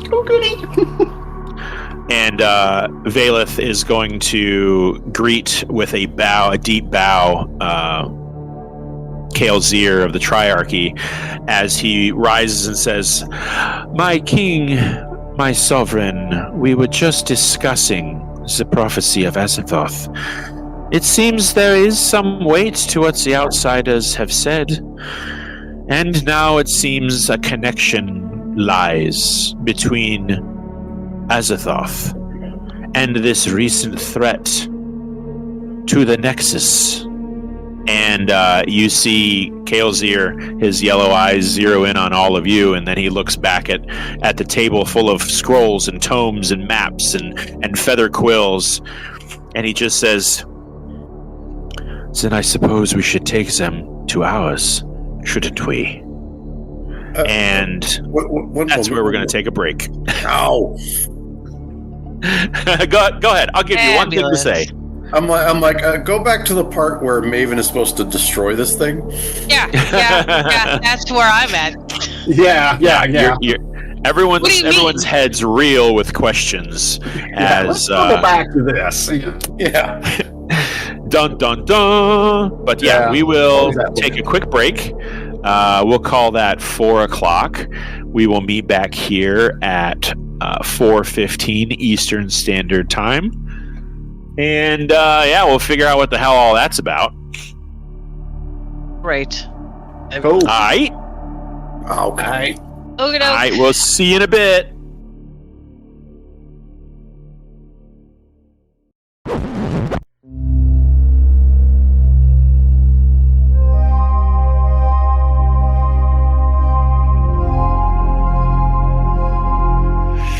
All right, let's get back to it. Okay. Let's get back to it. The Crown Collectors emerge from their 15-minute haze, looking at a pile of treasure being laid out before you. Kael'Zir, after having conferred with Valeth and Enoch that this ability for Maven to her presence to mysteriously protect a Fane's structural integrity or repair it, or perhaps it's a coincidence, but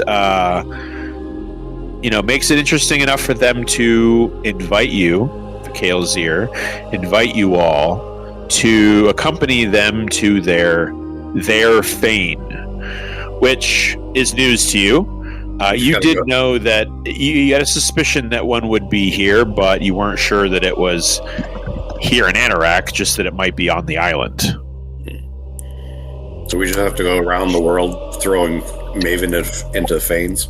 That's not going to happen. I'm done with that. Just so that we're all aware, I'm not doing that anymore.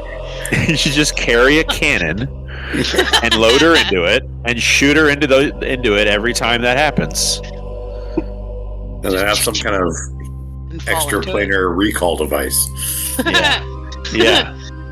No. like a Maven yo-yo.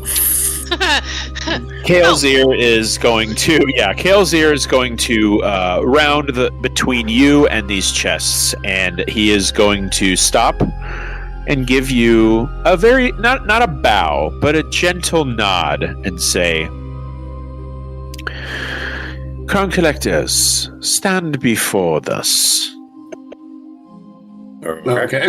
We assume our usual lineup for either, royal thanks or police lineup. It's the same posture either way, really. I love it. It's like left to right, let's go. Yeah, like the usual suspects. Yeah. You're all I imagine you're all like holding your overcoats like in your hands because you're cuffed. So you're like wrapping them around your cuffs. So, exactly. Just like, let's get going with this. But no, the mood is much more jovial than that. Kalezir has a subtle but definitive grin under his fangs, and he just sort of steps forward and says, "It has been determined by Chancellor Phoenix and his network of security that the Crown Collectors do not pose an immediate or planned threat to the interests of the Triarchy. That Anorak may consider them diplomats with reasonable relations. You are hereby granted your possessions, and your magical limits are being lifted." Yay! And he's gonna kind of regard your bracelets. "Please do keep the bracelets. They will still work in transcribing our currency, if only that is its sole enchantment. But consider them a gift from the Triarchy." Thank you. Now, mind you, these bracelets of transfiguration are just copper bands.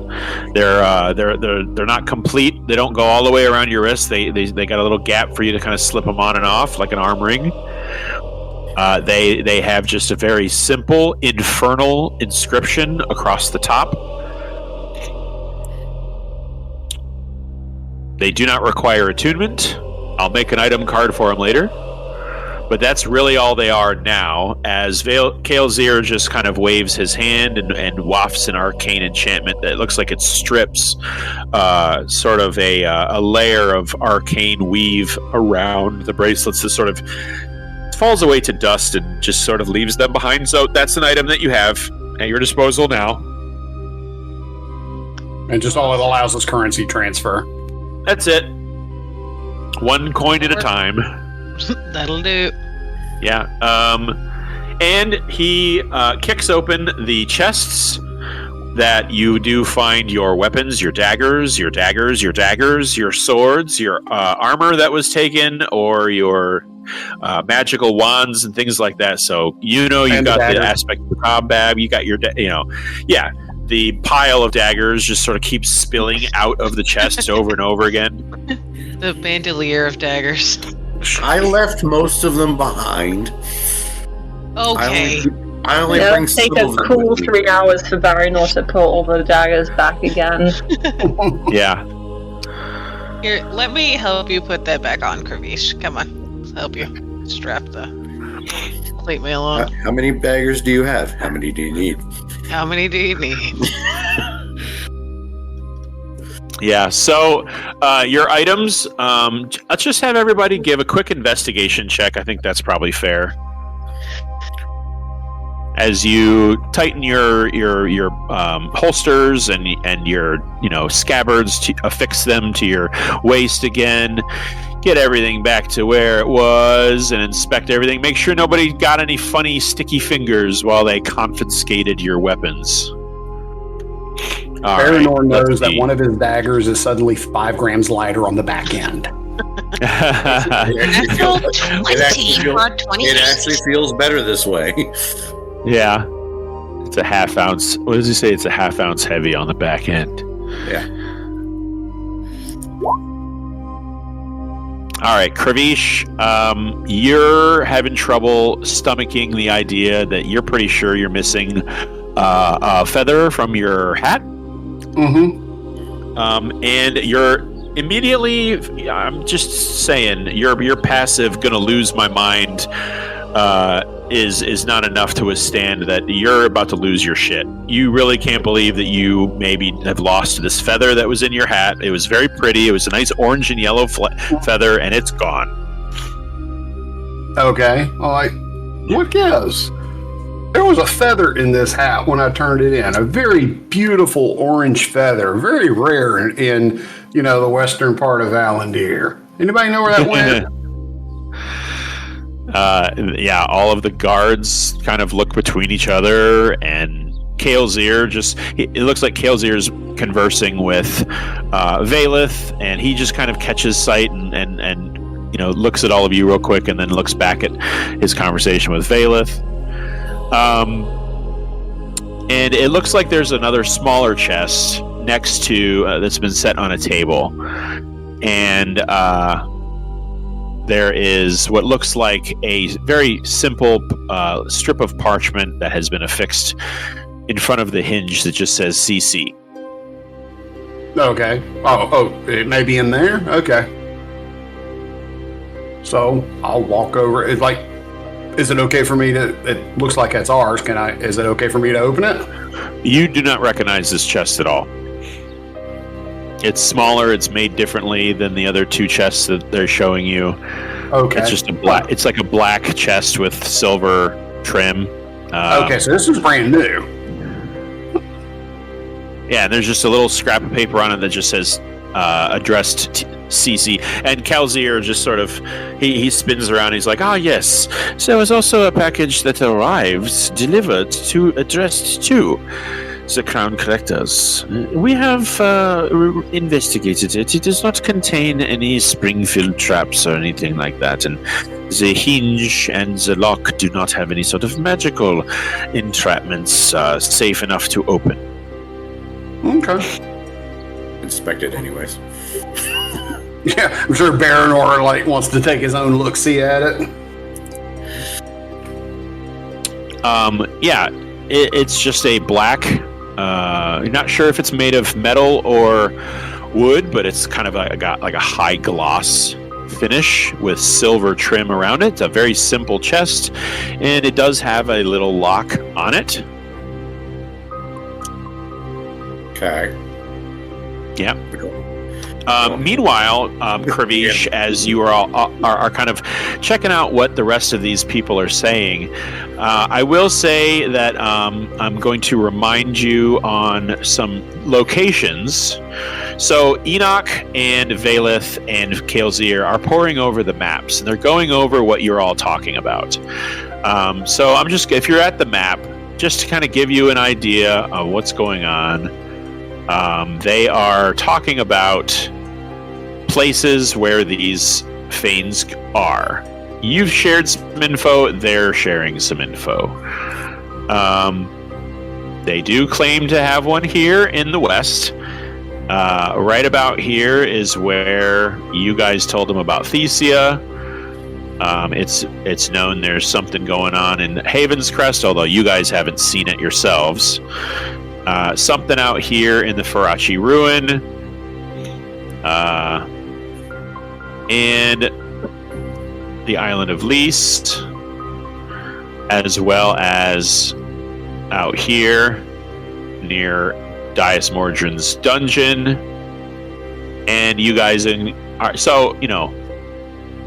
going through all of these places doesn't really shock you so much, but to have it right in front of you kind of gives some testament that these places are consistent across different cultures. Consistent. And that you guys you're finding that these tieflings are having the same conclusions as to where these nexuses are. They call them nexus. You guys call them Fanes. That where they have detected energies and calculated where these places are seems to pretty much line up. There's a couple of places that they didn't know about, like they didn't know about Thesia. But yeah. And we're going to go ahead and do this for Thesia as it has been destroyed. Confirmed. And you are also going to... Hold on, this is also destroyed because this is where that Urdak was, or that's where you found the portal the first time. And then Cobb's as well. Well, Cobb was shunted, and then you guys repaired it, if you remember correctly. Right. Didn't we repair this one as well, though? By me and Maven falling through? So if it's believed that there was a Fane here, you guys did not repair any Fane. All you did was close portals. And when you got back to that location, I think you just fell back to the material plane. It was Maven that went further through. It was right, just... but it ended up closing everything, right? It just closed it, but it didn't... It's not like you repaired the Fane. It was destroyed. Right, but that's all that happened with the Cobb one as well. We closed it. No. You guys... If you remember, you guys came upon a room where somebody was already consuming the Fane. That's when you fought the Modrons and all them. Right. And through means that you don't know because you weren't there, the Fane reappeared nearby, and that's where you had to like go into it and repair it. And when you did, that's when the Fane itself was good, and that's when took control of a shard of it, which turned out to be this wand. Right. Okay. So that one you repaired, but that's the only one that you've repaired. Okay. The one that's down here, where y'all's like underground dungeon is, that one was that's kind of near where it was, but that one was just an open portal that you guys fell from the Fae. That was already there, and then you guys closed it. Okay. Sorry, I thought closing and repairing same thing. Well, closing the portal is not the same thing as repairing the Fane that was there. Right. I misunderstood that. I get it. Yeah. Gotcha. So, that is what you all learn. I'll leave this map accessible. So Baranor, meanwhile, as you contemplate this and that, you do notice that the lock is not trapped. Okay. It is just that it's locked. You do see that there is a in-common CC note. There's nothing special about the note. The note is not trapped. It doesn't smell of anything powdery or anthraxian. Okay. So shall we read the note? It says CC. Oh, okay. I thought you... Okay. Do we have a key? There is no key. It looks like a very simple lock, dude. Just saying. Oh, okay. Well, then I guess I'll pick it. I don't know. Okay. Yeah, just give me a lockpicking check. All right, cool. Sleight of hand. 3 million. That becomes a 30. Yeah. Like I said, easy lock. Yeah. It's almost like it's less of a lock, and it's more of like an internal latch. Because you're able to just kind of. I was just finding it odd that someone would send us a chest that has a lock on it when we don't have the key to it. That was my thing. Yeah, Check the and back as of you the paper that contemplate, said CC, maybe it's taped on the back. Yeah. do not open. If you have opened it, don't close it. And if you have closed it, run. Yeah. No, you open it, and it's kind of an odd little scene before you. You see inside a pair of black birds. They are not moving, and just a couple seconds of looking at them, they're not moving at all. They're not breathing. Their eyes are fixed in gray. A small, smooth red and gray and white stone, and what looks like a small piece of parchment. Your roving investigation can show you that the hinge is not trapped. You don't really see anything attached to a wire or anything like that. It feels like this might just be a box. Okay. Yeah. Shall we read the letter? Okay. The letter might explain the rest of the contents. All right. Why there are two dead birds in here? You unroll the message. And at this moment, unfortunately, it's been a while, Kravish. Your comprehend languages is gone. You see a message in a language that you don't recognize at all. Well, give me a few minutes. I can, cast it again. It's just a ritual. Yeah. So I'll take 10 minutes and it'll be back up. So, what are the components for that anyway? It's a ritual, but do you have to do any? Is it still you forego materials when you do that, right? Material, a pinch of soot and salt. Right, but is it semantic? There are verbal, semantic, and material components.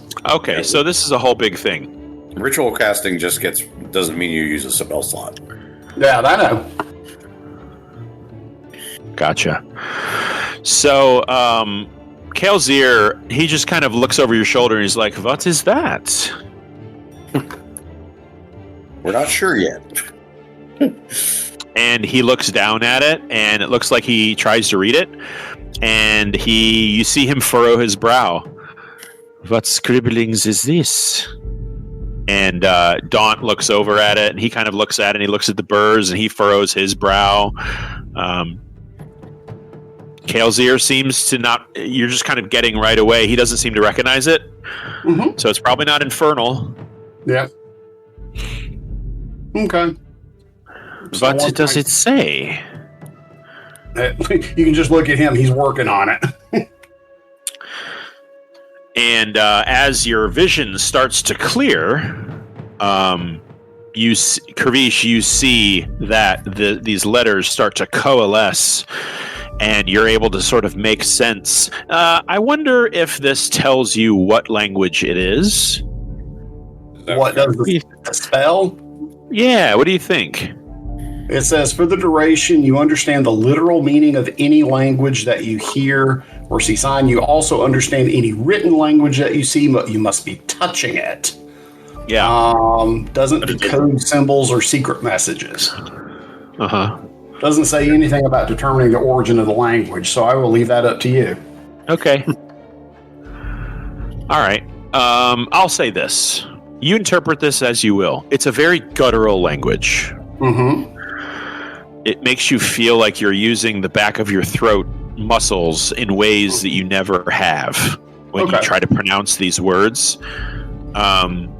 Even for dragons that have a very ancient... Draconic is a very old language. Yeah, it's old. It's very phlegm heavy.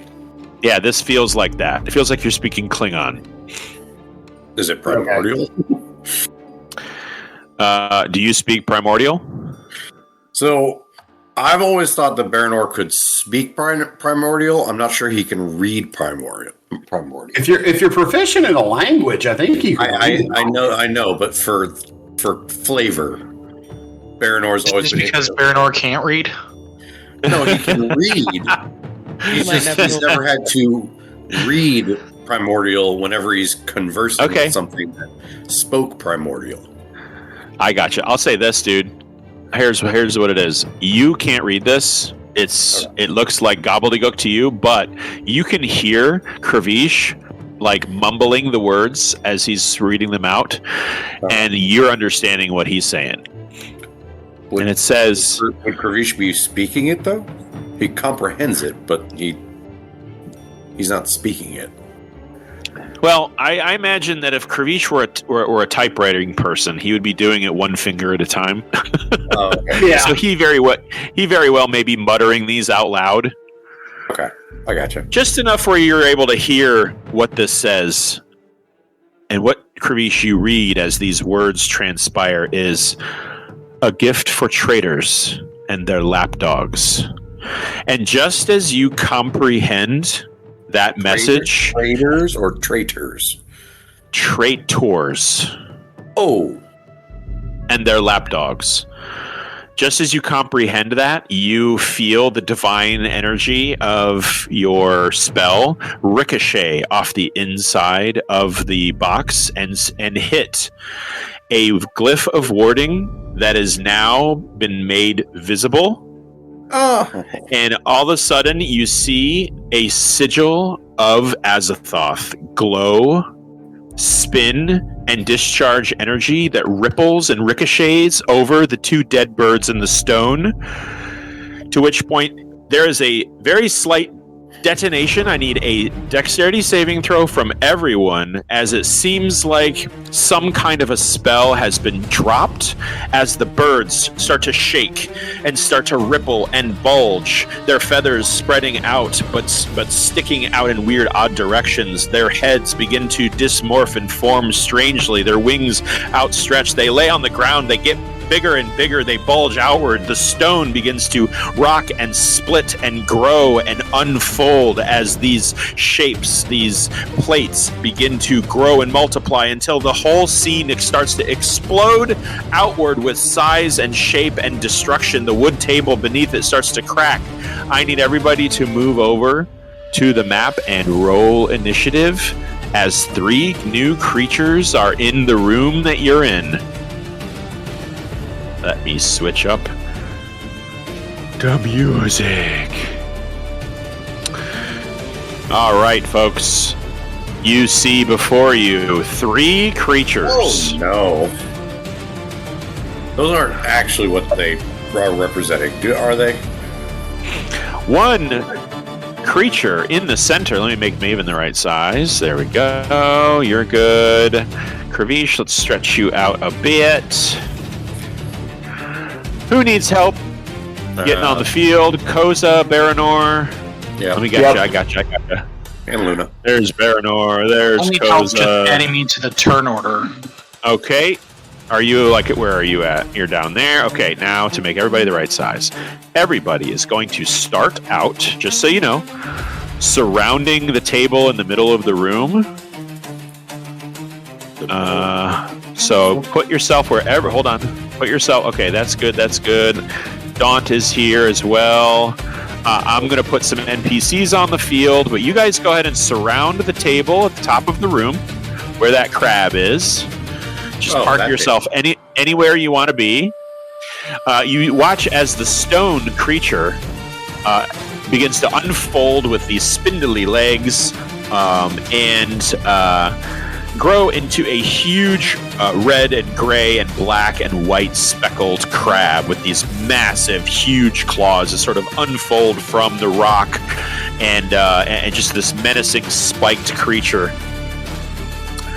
The 2 birds, however, underwent a vastly different change, but the only thing that's the same is that they have a little bit of patches of black feathers and wings. Other than that, they have these weird little demon faces that when they open their mouth to scream and roar, a great yellow-red eye emits from the back of their throat, and they have little eyes dotting all over their wings. There's like 4 or 5 on each wing. They have feathered tails and just this brown, patchy flesh with patches of black feathers all around them. There are 2 of them. They are currently like they're about 15 feet in the air. We get the turn order out. I don't see anybody on the turn order, so go ahead and roll your initiative. The turn order. I'm gonna add who else? Who do I all need to add? The lore behind Eye Drakes is pretty funny, though. Why did not show up on the turn order? Oh, there he is. Okay. Right there. Okay. Yep. That's good. 1, 2, 3, 4. The order 5, is there. 6. Okay, everyone's on the field. Let's descend. Okay, very good. All right, moving along. Everyone's dex save. I got one from Baranor. I got one from Maven. Nat 20 for a 28, eh? Oh no, you got a nat 1. Is that your dex save, your nat 1? Maven failed the dex save? I don't know, she's not answering me. Did you get a nat 1 on your dex save, Steph? She might be muted. Oh dear. It doesn't appear to be. Staff. Okay, so Okay. Iona, you also failed, so you are prone. And that's it, right? Koza, what did Koza get for his I got an 8. save? Okay, so you are also prone. Everyone who's prone. Sorry, Luna should probably make a save. Hear too. me now. Okay. Yes. There we There we go. go. So you got a nat 1 on your dex Yeah. save? Okay. Damn. Do you have any of your monk abilities get you to negate a failed dex save? Evasion, I don't think it does. Wow. With damage.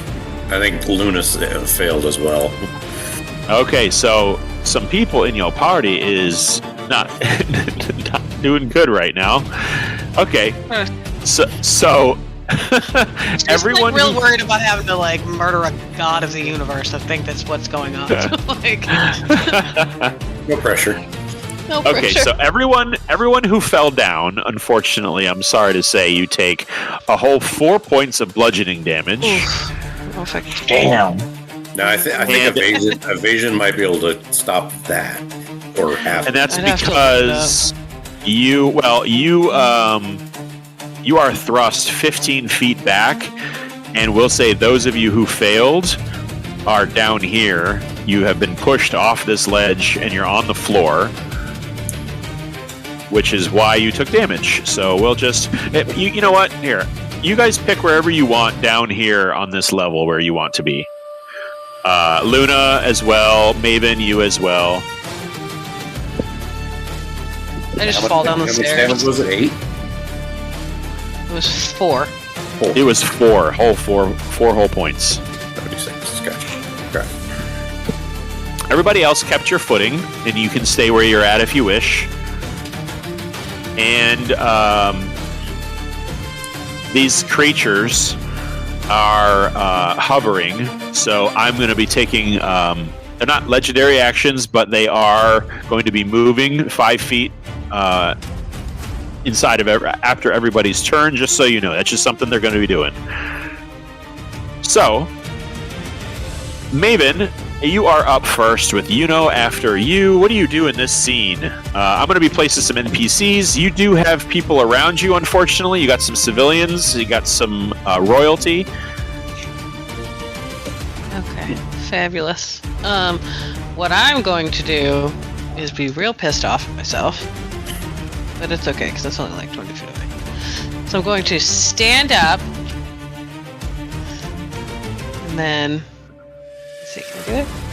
I can. I'm going to stand up, and then I'm going to run up to... Because you said there's people around me?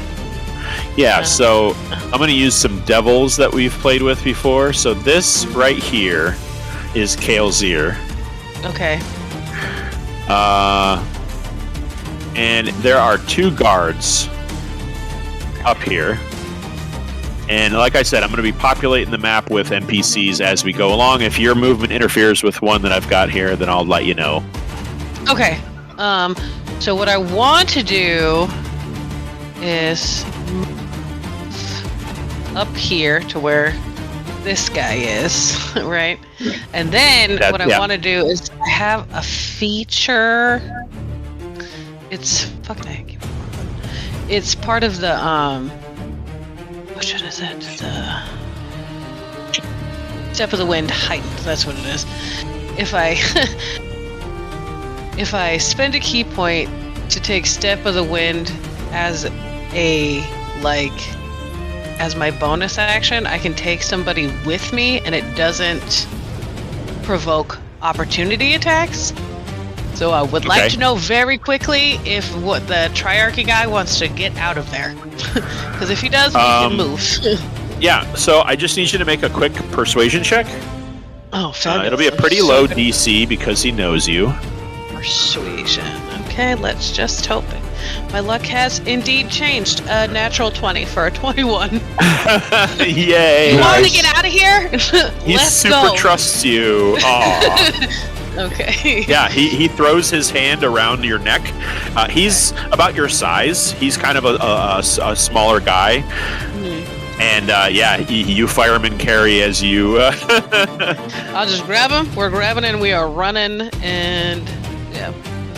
I'll move him. I'll move him wherever you go. 65 feet away from all of this. So down the closest stairs. So. Oh! Should I have brought Sunny in here? Would it have been advisable to bring like a... I'm going to be honest with you, not really. Then we probably wouldn't have brought him. Okay. All right. I thought I would ask. Yeah. I think we're just going to like... All the like hit people them until they... are outlined in red are like they're not bad guys, right? No, they are not. They are devils. Not, okay. But not the bad guy. They're all tieflings. Okay. So perfect. We're gonna like run into like. I'll say that you're able to scan where you're going, and you can say that there is only 3 hostiles in this room. Okay, lovely. So yeah, we're just gonna run over to like the corner and drop them off in the corner over here. Okay. And then that was what 45 feet of my movement. So then I will take 20 more. That's why not, right? Over there. Here. And then nope. 40 feet. And then I don't think I have anything I can do for 40 feet. So we're gonna see. No, everything is. You do a searing sunburst, but I don't feel like blinding everybody in the vicinity. So I'm just gonna take, for my action, I think I'll just take the dodge action. Okay. And that'll be my turn. All right. You help Kael'Zir escape the clutches of the crab monster, who we'll designate as the Doomclaw, and whisk him to safety. And I'm going to say all of you notice these 2 guys here immediately look like I'm going to give them a turn. That seems fair. Okay. Not bad. Not great, not bad. Let's descend that one more time. And it looks like they're going to be making movements in the direction that you just traveled to. But they're not going just yet. Okay. You stand fast, ready to dodge. You know you're up. You're 10 feet away or 5 feet away. Nope, 10 feet away. From this this tiny little crab monster that's totally tiny.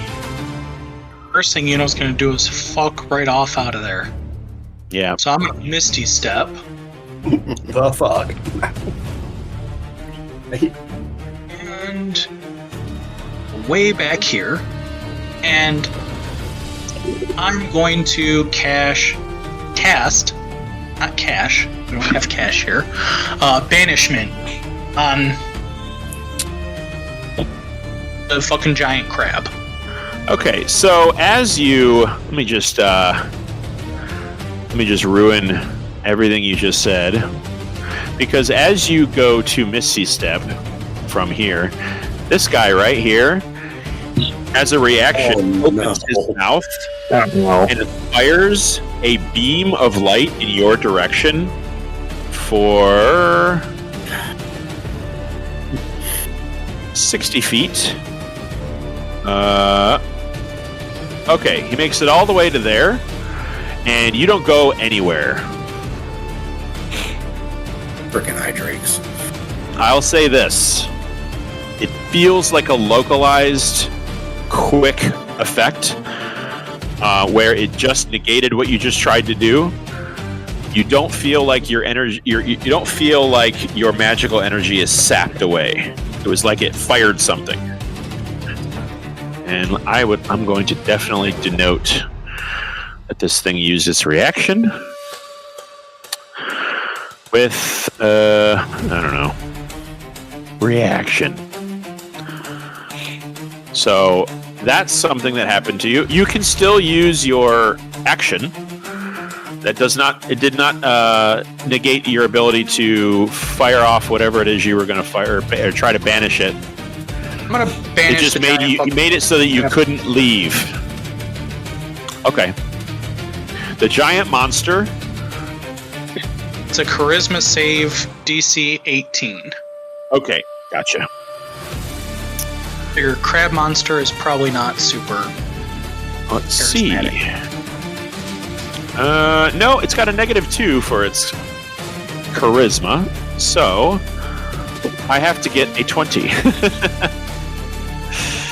I'll roll this one publicly, because I hate myself.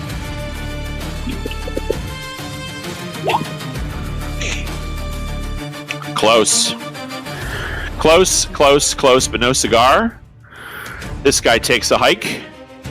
So if the creature is an aberration, a celestial, an elemental, fey, or fiend, and it won't return to its normal plane after. Can you list those again, please? Aberration, celestial, elemental, fey, or fiend. Gotcha. It won't return at all. It'll get fucked off to some random dimension. Okay. Gotcha. So I'm going to just bring it over here. You know what? Behind the scenes, I'll expand the map and hide it. Let's do this. All right. Would you like to move? Would you like to do anything else? Yeah, Yuno's definitely gonna fucking run if he can. You have your full movement. Yuno gonna go. Alright. I think I'm gonna have to hide everything. There we go. And this guy can go away. Okay. Yuno is running for his life. He's gonna use the super powerful pocket sand as well. Okay. Sand out of his pocket and throw it in the air and run it. I mean, it nothing. It literally just sprinkled Koza with sand as he's laying down, and vaguely blurs the space that you were standing. It's not even enough to like. It's not like a smoke grenade where you can like escape like Batman. Just. But yeah, that's your turn. Okay. These creatures here. All right. This one. Okay. So the one on the right is going to shift movement, which it should have done already. I'm going to move this guy too. Should have already done that. And it is going to fire 2 of its eye rays. He's got these rays that are on its wings, and 2 of them fire off different kinds of energy at Iona. Let's start with you. All right. First things first, I need a wisdom save from you as one of these rays fires this kind of a pinkish red sort of cone of light that sort of mystifies you. 13. That's a 13. So you are charmed, unless you can't be charmed. I can't be charmed. You can or you cannot? No, I can't be charmed. Okay, so you feel this effect wash over you. Isn't it you get a you have advantage on You have advantage on saving things. Or is it advantage? Let me check. It's on my character sheet. Well, if it is, then I'll take that 31. Advantage on saving throw. Okay, yeah, in that case it's not 20 and I'm fine. Yeah, 31. Right on. Probably okay. So I'm going to then need a wisdom save as another one of its eyes on its other wing starts to glow this weirdly, terrifyingly, sickly yellow and just flood your mind with the most terrifying, nightmarish version of pretty much everything you're seeing. Okay. Is this also being charmed, or am I just taking the 16? This is not charmed. This is against fear. So those images race through your mind like a fever dream, sort of stabbing you in the brain, but you're able to close your eyes, collect yourself, and as you crack your eyes open, you see it hovering above you, and it just looks pathetic as that image just sort of washes away. You succeeded. All right. This one, however, is going to sweep down and take 2 bite actions on Luna. And she is prone. So these are going to be at advantage. Yep.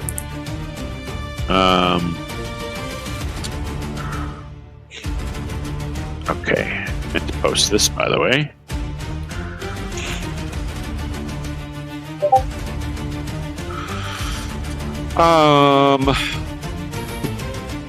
Drake, thank you. Jeez. Okay. Yeah. The first one against Luna is only a 17. Misses. Okay. The second one is all of a 16. And also misses. And this thing is going to...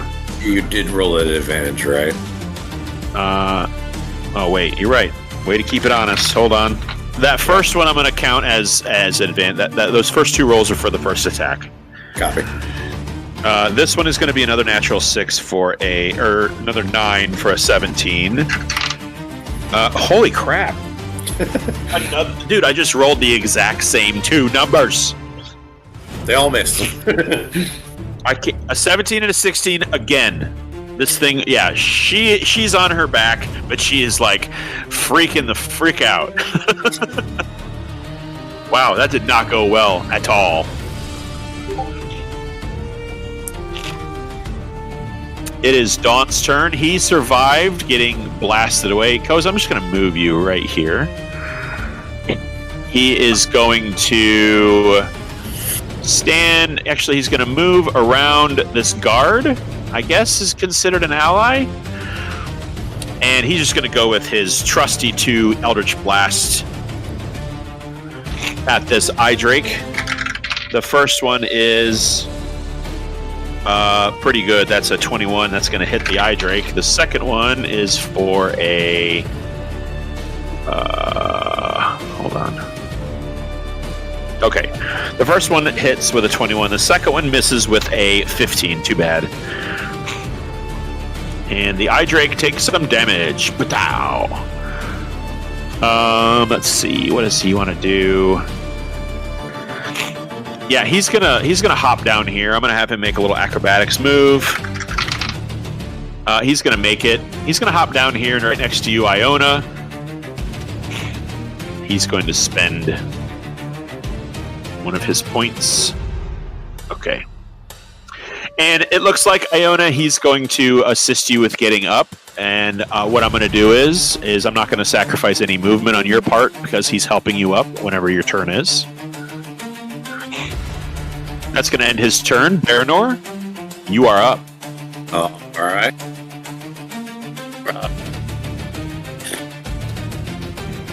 All right. First thing I'm going to do is bonus action Hunter's Mark this one. I'm going to descend down next to Luna. Luna's going to get up. Okay. If I can grab her. Oh. Hang on. There we go. And Luna's going to make her attack. It's 15 feet in the air. Oh, it's 15 feet in there. Oh, never mind. Yeah, I will take a jump action or a jump from her. If she wants to jump at it. Yeah, but that kind of negates our whole teamwork thing. So, Sorry. if it's 15 feet in the air, she's going to move over here and take the dodge action. Okay. And I am going to chuck a soul knife at it. That's a 28. Yeah, 28 definitely hits. Alright, 6 points of damage plus Hunter's Mark. 11 total psychic damage. So you throw your soul knife at this thing, and it sticks in its flesh, but it feels like you stabbed like only feathers because it doesn't do as much damage as you thought it would. Your Hunter's Mark damage seems pretty solid, but something about the soul knife, it just, I don't know, maybe it's got really tough hide. Okay, sounds good. All right. That's my turn. These two guards are going to use both their movement and the dash action to get over to Kalzir. So that's 30. But yeah, they can do it. They can make it. He can make it anyway. He makes it. He covers his monarch. And let's see how far this guy's got to go. 30. And he can make it as well. Yeah, we'll have him. They're going to flank their Kalzir. And from here... No, that's their action. You know what? This guy's got action surge. He's going to use it right here. He's going to use his action surge and throw 2 javelins off of his waist at this guy. The first one is very good. That's a 23. The second one is not as great, but it's still going to hit for an 18. He's going to do a total of 14 points of piercing damage. All right. That is their turn. The Mr. Crab monster is still wherever he is. Koza, you are on your back. Alright, I'm going to use half my speed to get up. And then, let's see, I can probably make it all the way down the stairs. Yeah. So I'm going to move to down the stairs, right next to Luna, and cast Guiding Bolt on this thing. All right. That is a ranged attack. Oh, come on. All right, that's it. I'm getting a real dice. I keep telling you this. You should just. I know. It just hates you. It just hates you. Just too lazy to go grab one. You have to use... I had to dig all the way in my bag. On pain of death, you must use the honor system. Beautifully organized. I rolled a nat 1. No, I have them all organized by like dice type. Okay. I have all of my really special dice in their sets, like my expensive fancy ones. Do you have a dice tower? I do. We have the same one. Mine's name is Cecilia. Oh, my little brother made me a very nice dice tower. She had yours. She had hers before you had yours. This is not my a competition. son bought me one. Yeah. Well, now we have to show off our dice towers, which is what I'm going to do here in a second. Mine is packed. So. Noah bought me this at a Comic-Con. You need to I sacrifice. love it. You need to sacrifice a chicken to Jobu. Okay, but consider in the chat ancient Roman dice tower. Could you pick a lighter one? That's so cool. Mine is just black, but Cecilia's fabulous, and I love her.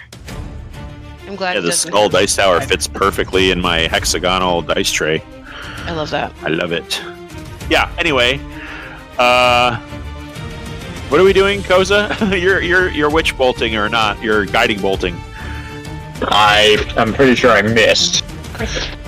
Yeah. You know what?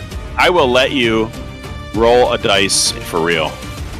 I will let you do that. Oh, I will take this as punishment for not grabbing one earlier. All right. So that just misses. It misses. You've used some of your movement. Would you like to do anything else? Bonus action. Yeah, let me see if I have anything for a bonus action. Sure you do. Okay, I'm gonna cast Shield of Faith on. Let's say on Yuno. So, you get a +2 to your AC. Hey, all right. Love. Let's go. But That's not nothing. Alrighty. Kravish, you are next with Iona after you. Right. Well, for my action, I am going to go ahead and cast upon myself protection from evil and good. All right. One of these winged creatures is going to spot you and hover 5 feet closer to you.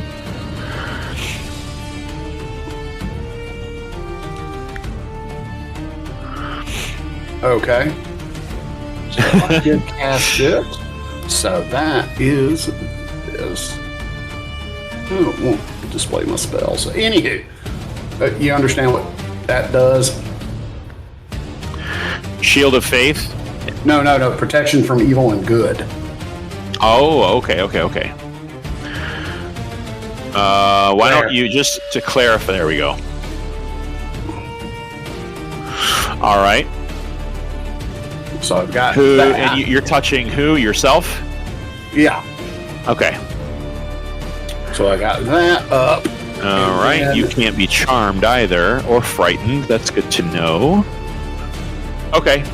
Yeah, all right. So I'll say, based on what you've seen it do to Iona, or try to do, yeah, you do feel somewhat protected from these creatures. All right, and then for my bonus action, I am going to sprout my wings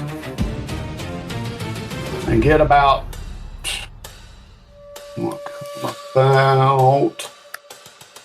I get the right tooltip up, I'm going to come up. All right.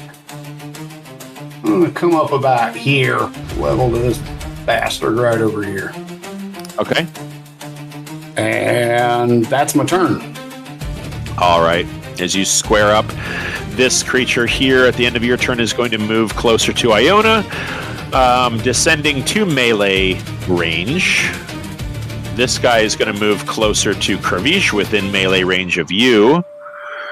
It's too bad you don't have any fighter feats where you could hit him. But that's it. And Iona, it is your turn. There is a flapping, hovering creature very close to your face. Yeah, and I don't have my usual divine magic. I mean, that's your suspicion. That's my suspicion. Aside from trying to guidance yourself, which you just might not have been feeling very, your self-esteem might have been a little low is all. You have not tried to use any major spells. Yeah, I know. And, I've got this thing which everyone else is seeing as a symbol of Talona. I'm not. And I know that if I really repented and was really, really remorseful and took it all back, she'd probably take me back. I know how good I am, and I know that if she really, really thought that I was fully debasing myself and fully, really taking all of it back, yeah, she'd probably take me back. And I'm going to unscrew the poison vial from my dagger, because this poison does fire damage. I'm gonna lay my dagger flat on the ground, and I'm going to drip the poison onto the holy symbol of Talona that's on there to melt it off. And I'm going to say, you could have had 7 centuries. I've given you too much. I've given you enough. And then I'm going to leave it lying there to cool off, and it's not a sacred dagger anymore. And I'm going to stand up. All right. I'm Dawn's going to help you, and that means you don't sacrifice any of your movement. Yeah, I mean, I'm in melee range of this thing, so I don't know if I'm going to be going anywhere really. But I'm going to take hold of my Sunblade, and I'm going to say, not to anyone in particular, but to anything that may be listening, I'm in need of a god. Not just for this fight, but for all of the necessary battles which are going to come up ahead. I need you to be something worth believing in, and you can find out just how well I can believe. And I'm going to use my bonus action to make the Sunblade spring out. And Iona has never actually really had to have a huge amount of faith in Talona because she's just known. If you know something is a fact, you don't need to have faith that it's there or that it's coming or that it's with you. Not if you've known it from as long as you could know things. So this is, for Iona, perhaps the greatest act of faith she's ever made. That there might be something else out there that could take her, that would take her, that she can work with. And having used up action and bonus action, and I'm not moving out of melee range of this thing, I am going to stare the flying thing down with my sword in my hand. And I'm going to wait and see if a god will come. And if it doesn't, then I still have my sword. Yeah, I mean, I'll say that there's no column of light that illuminates your 5-foot space. You don't feel a boost of divine energy. You feel nothing. You don't hear anything. But then again, that was a moment all inside your head, and you do feel yourself resonating with those words, perhaps more so than any entity that would answer you right now. And you sit there and you hold your sword in your hand. Yeah, so that's going to be my turn, but my sword's out, and I'll be ready for the next one. All right. Maven, all the way across the room. All the way across the room. Top of the round. Okay. So, if I get up on these stairs, can I get into melee with this thing? Yeah, it is like approaching Karish. Perfect. So yeah, I'm just going to move here. And I'm just gonna schwack it, or at least try to hit it 5 times. Let's see how this goes. 19. I'm guessing a 30 hits. Yes, a 30 definitely hits. Does a 19 hit? A 19 also hits. A natural 1 doesn't hit, because I'm just doing that today, apparently. 2 natural ones in a row. Oh boy. Damn. Okay, yeah. Okay. Fabulous. I'm so excited. And a 24. So, 3 hits. Feeling super fabulous right now. For 9 and 14, so 23 and 10, so 33 points of bludgeoning damage. Yep, okay. That'll be my turn. Alrighty, you are next. Let's see. I can't really do a whole lot because I'm still concentrating, but you know what? We're gonna go with a nice, simple, reliable firebolt right on this asshole. And that's gonna be a 17 to hit. A 17 will miss him. He's pretty agile. He sees you rearing up and rockets a firebolt across the room, and he's going to kind of dodge out of the way. And I just morphed with Kravish's mini. And that'll end my turn. All right. Better luck next time. This guy gets his reaction back. And he's hunter's marked. Okay, so this guy is he's gonna take 2 bite attacks at Kravish.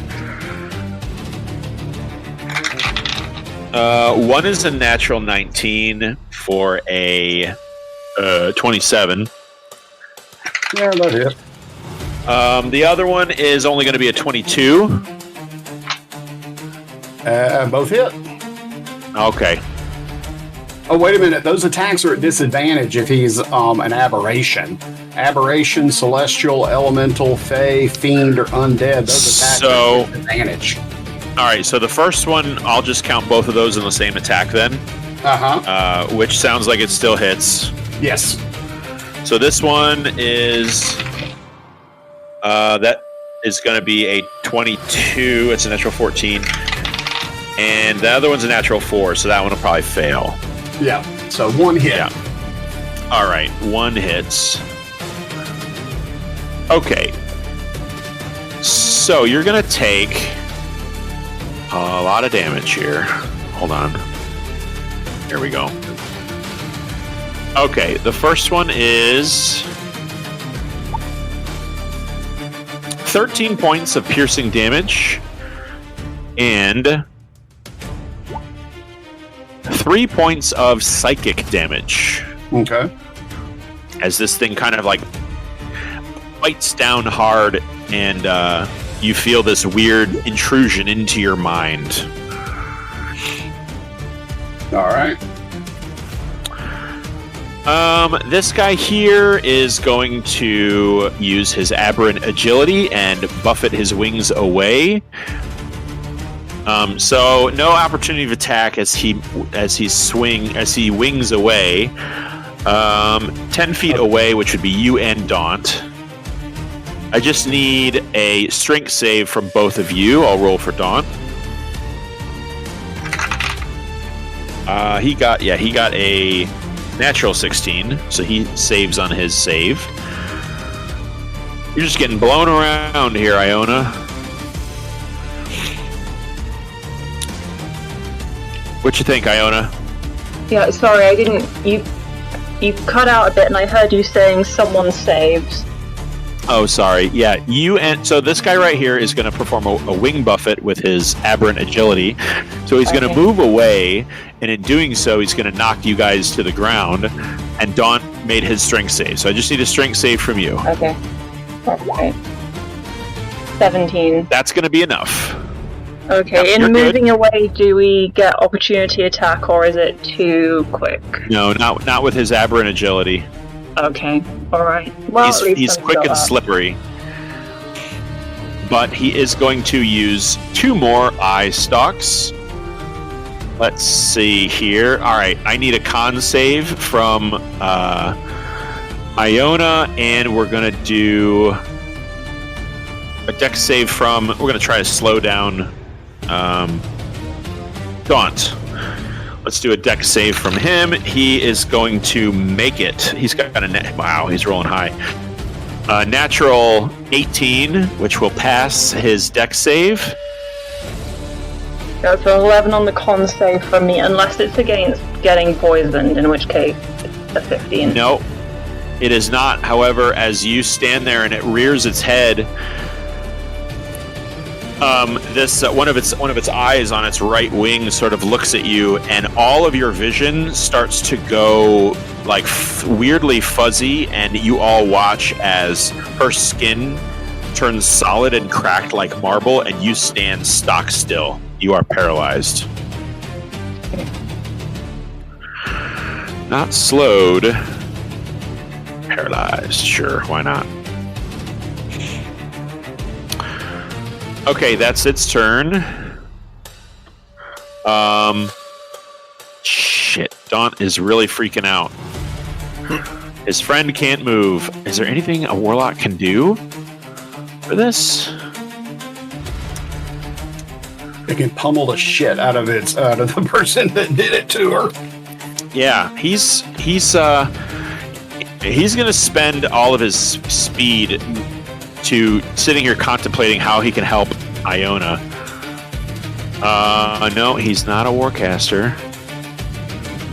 Yeah, I guess he doesn't have lesser restoration up his sleeve or something. He does not have that. Nope. Damn, yeah, he's going to get frustrated. He lost all of his speed, so he is going to just... Yeah, 2 E-blasts to this guy. This guy pissed him off. Let's do two Eldritch Blasts of green and black smoky energy. Yeah, first one's a natural 17, which will definitely hit. The second one is... Yeah, they're both going to hit. Yeah, he's pissed. Pissed off. That's 27 points of force damage. Blast this thing, and bits of feather and flesh and sinew, and his wings, get like holes in them as this warlock just channels all of this energy up into this creature. That is Dawn's turn. It is Baranor. Baranor's up. Oh, well, I saw my soul knife didn't do much to the damn thing. Where's the crab at? Crab is in his home plane of existence, contemplating life, that's right, he the got universe, banished. and everything. Okay. He's banished. Well, he is not here. Yes. Okay. I just forgot to where he went. Okay. Oh, this could end badly. All right. I'm going to. Oh, I know what I'm going to do. All right. I'm going to throw a starry wisp at this one.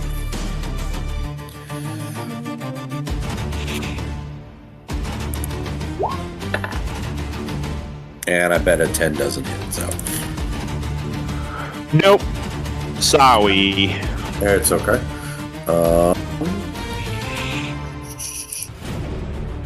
Bonus actions. Where's Iona at? She over here. Alright, and over there, yeah. Yep, let me see how fast I can move. Right there? Damn. Just a little too far. I think that's a touch spell. Wait, was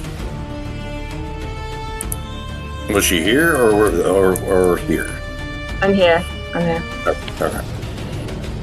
Let's see if I can move to. Yes. Okay, I can get.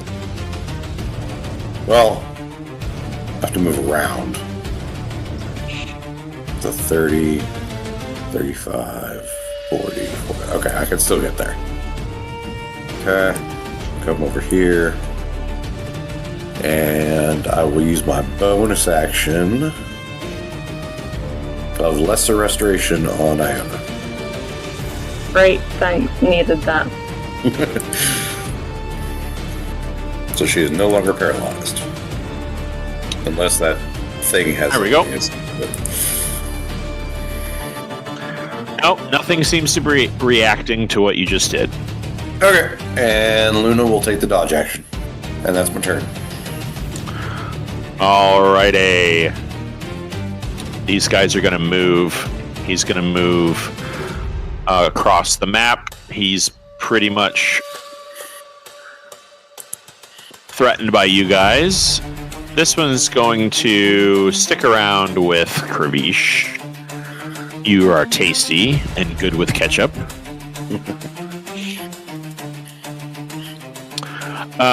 These guards over here are going to... It looks like this guy's looking like he wants to join, but for right now they're going to stay by Kael'Zir, and they're going to take the defend action. Mr. Crab, Koza, you're up. All right, I am probably just going to try again to shoot this guy with a guiding bolt. All right, I'm going to use my real dice, and hopefully that goes better. Ooh, much better. It's a 22 to hit. 22 hits. Which one are you hitting? This guy? Yeah, the one in the corner. All right, let's light him up. I believe it's 46. Actually, you know what? I'll give him an aura. Like he's illuminated. Yes. Alright, so 4d6, and this is radiant damage. Alright. God, not that bright. And the next melee attack on him has advantage. Alrighty. He is glowing. No, never mind, just the next attack roll. Yes, the next attack against him has advantage. Yep. He's very easy to see. And then, how far away can I move this? Actually, I'm gonna summon my spiritual weapon and have it over here next to this guy. Gotcha. Alright, so that's another melee spell attack. I don't believe a 9 hits. No. Alright, well, it's there anyway. Giving moral support. Yep. Gotcha. And that's it. Alright. Krabish, you are next. I am next. All right. So sorting and boarding up. I am going to use my second channel divinity while I take the attack action to invoke a vow of enmity against this beastie right over here, which means all of my attacks are at advantage. All right. So attack number 1. Not. Are my rolls posting? I am seeing nothing. Seeing nothing. Okay, so it is decided to be a bitch. Okay, then it's being a punk bitch. All right, so I'll have to use the roll 20 dice. You know what? I really feel like Valeth should be in this fight. He's a weirdly vampire-y looking guy. Let's give him Edward Book's mini. All right, let's see if that fixes the problem. Yarr. Yeah, he's gonna be down here. All right, we'll have him do something. All right, so I'm going to use Anthem's Age. 23 to hit. That does hit. That's 11 piercing, 3 radiant. I'm going to use my bonus action to pump a divine smite into this bad boy. And that will be at 4th level.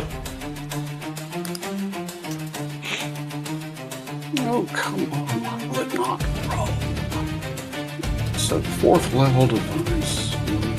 That's 5d8. 5d8. For an additional 23 points of radiant damage. Okay. Yeah. That did a lot. That hurt it bad. Like pressing a shotgun up to someone's guts. Mm-hmm. And my second attack.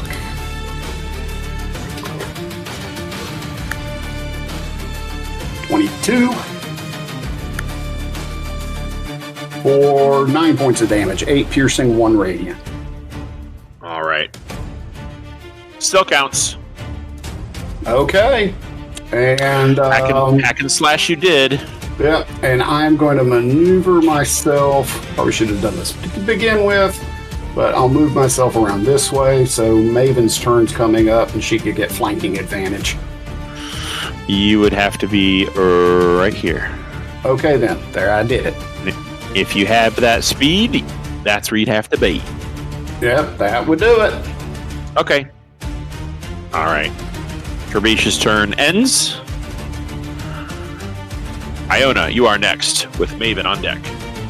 Okay, so is this thing still in the air? Has it moved at all? Because I know sometimes they're moving, sometimes they're not.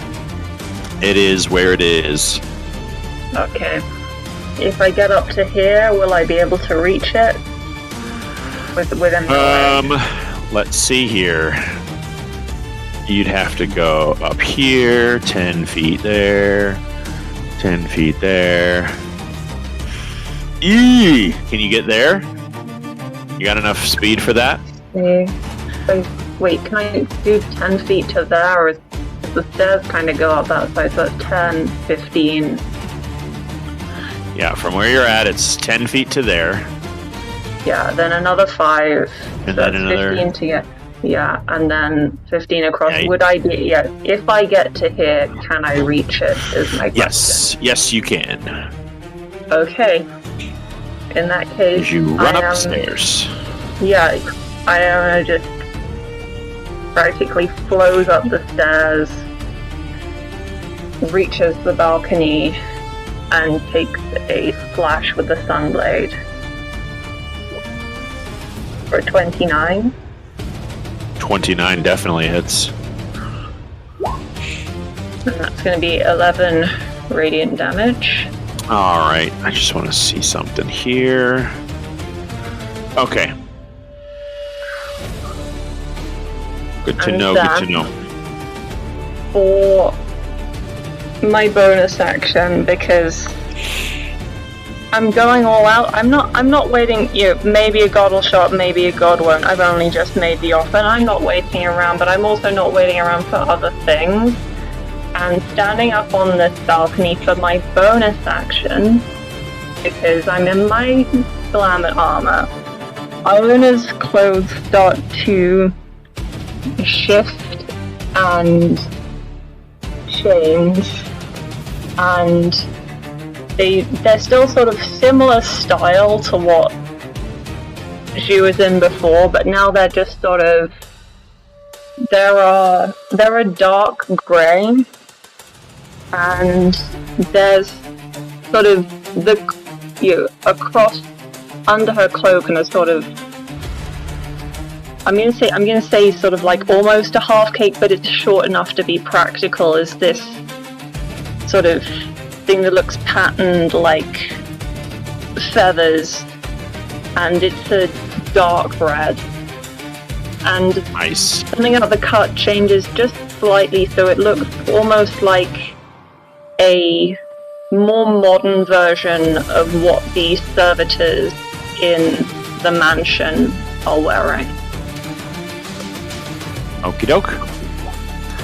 And that's your glamour armor. Is that an action to do that, or just a bonus action? Okay. Bonus action, so yeah, it's my turn. You kind of shiver and shake your clothing into this new appearance that everyone can see. And the green is gone. Green is gone. So yeah, that's my action. That's my turn. Okay.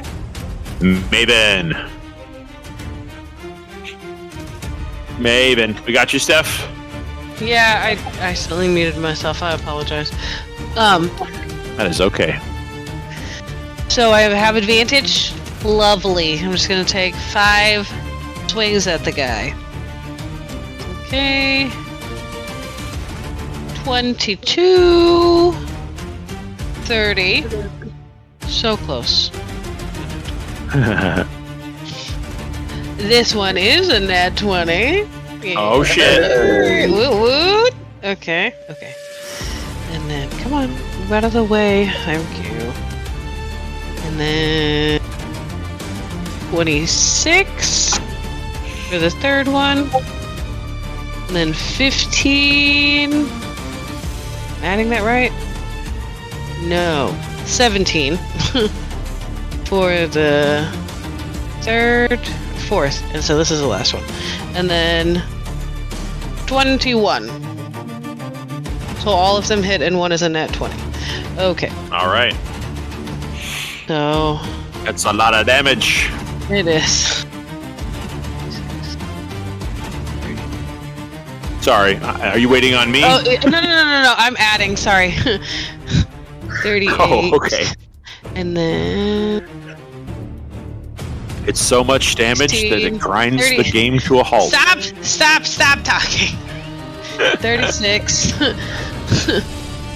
plus 18 is 40, 54 plus 6 is 60 points of damage. Damn. Okay, so this thing, you punch it so hard. Now, Kravish, you're standing up on this ledge. Or hovering, It's going to fall out of the sky with how much damage it just took, and fall on the ground. So because you're in the air and it no longer is. Hold on. Do I get an opportunity attack since it technically left my melee range? I mean, no, because that's not really. No, I'm going to say no, because it's not moving away of its own free will. It's being punched to the ground. But it has a thing. Aerial existence cannot move on ground if flight equals 0. Falls or gains. Okay. Okay, so it's on the ground. It's not unconscious. You just knocked it out of the sky. Okay. So I'm going to make it prone. And it's going to have to do something about that later. Oh, come on.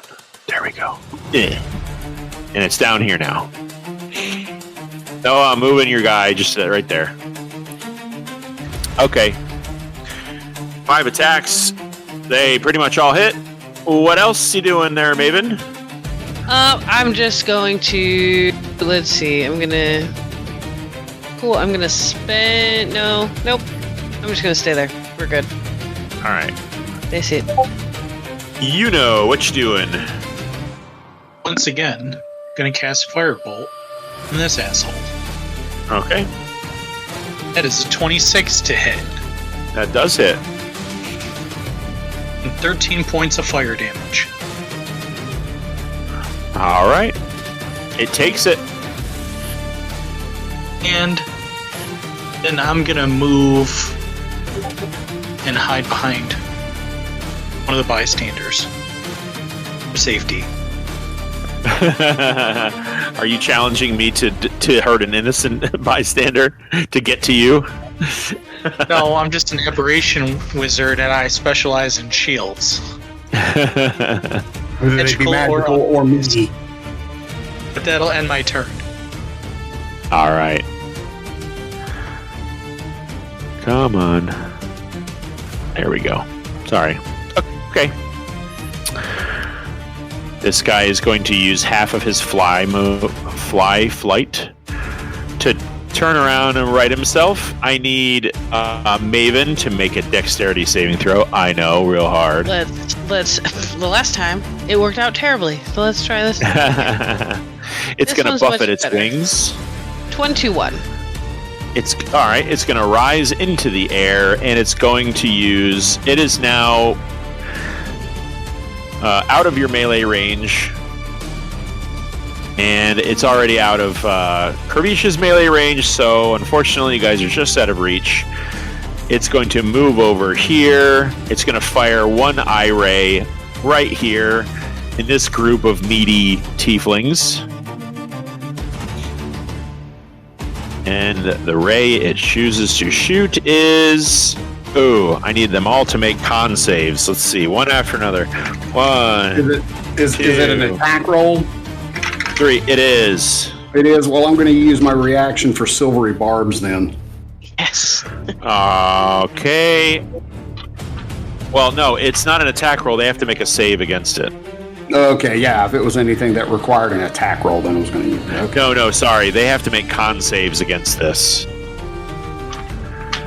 And 3 of them passed. They only take half. But you watch all 4 of those dudes over there just wither and hit the ground.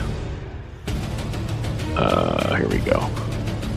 And take half of, while one guy takes full, 32, so 16 is half. You watch Valandiir just like hit the ground like, just like crumple into himself. His guards sustain the same damage, but they crawl to their king, trying to protect him. this guy over here is going to further move away from Iona. Oops. Yeah, he's going to hover right over this table. And I think somebody hit him already, right? Yeah, with that sunblade. Yeah, I did. I will take away do I get his... a passive opportunity with it? he has aberrant agility, so no. Okay. He's very fast. But yeah, it has already been hit. Okay. How do I get rid of an aura? I guess you do that? Sure. Okay. He is also going to use 2 eye rays. One he is going to shoot at Yuno. It's only fair. Let's see, which one's he going to use? I need a dex save from Yuno. You need to beat a DC 16. You'll take half of this if you pass. I got a 14. All right. So you're going to take this, and I'm going to need a con check. You're going to have to get a 15 on your con save. That's a 19. All right. So you hold concentration on your banishment, but you are going to take 29 points against your ward, right? Mm-hmm. Okay. That doesn't kill it, does it? What do you got as a ward now? 35. All right, so choose away a big, significant chunk of it, and you're able to keep your concentration, so good job. That's going to end the Eye Drake's turns. They're going to move around a little further. It is Daunt's turn. He is going to just... He's going to kind of stay near where Iona and Baranor are and cover the both of you. And he's going to fire 1 Eldritch Blast, 1 at each of these dudes. Let's have a couple of Eldritch Blasts. And he's going to change it up. Instead of just a green and black smoke, you see actually these green glowing black smoky chains just like dart out of his hands and snake across the room and look like they're just trying to strike at these eye drakes. Oh yeah, that's great. That one definitely hits. And that one is a natural 2. That's not going to be enough. Too short. So this guy gets hit for 11 points of force damage. Starting to look pretty ragged here, folks. But it is Baranor's turn as Daunt's kind of standing there with his rapier out and then his hands kind of glowing with his buffeting green and black smoke. All right, Baranor's going to go back to an old standard of his and take out his bow. All right. When all else fails, use the bow. All right, I'm going to target this one. I'm going to bonus action steady aim to give myself advantage on the attack. Oof, bad rolls. 19. That does hit. It is enough.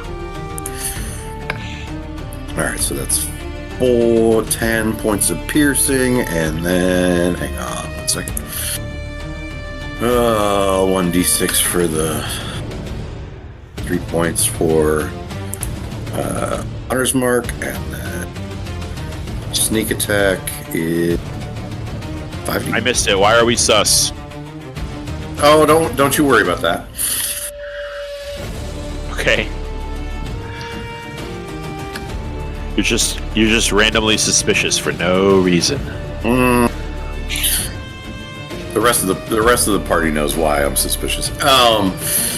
Okay, so 10 piercing, 3 Hunter's Mark damage, and 15 sneak attack damage for a total of 28 on the first attack. Second attack, normal attack, no none of that. 14, probably that misses. Yeah, sorry. Oh, you're good. Okay, and Luna will take the dodge action. The dodge action.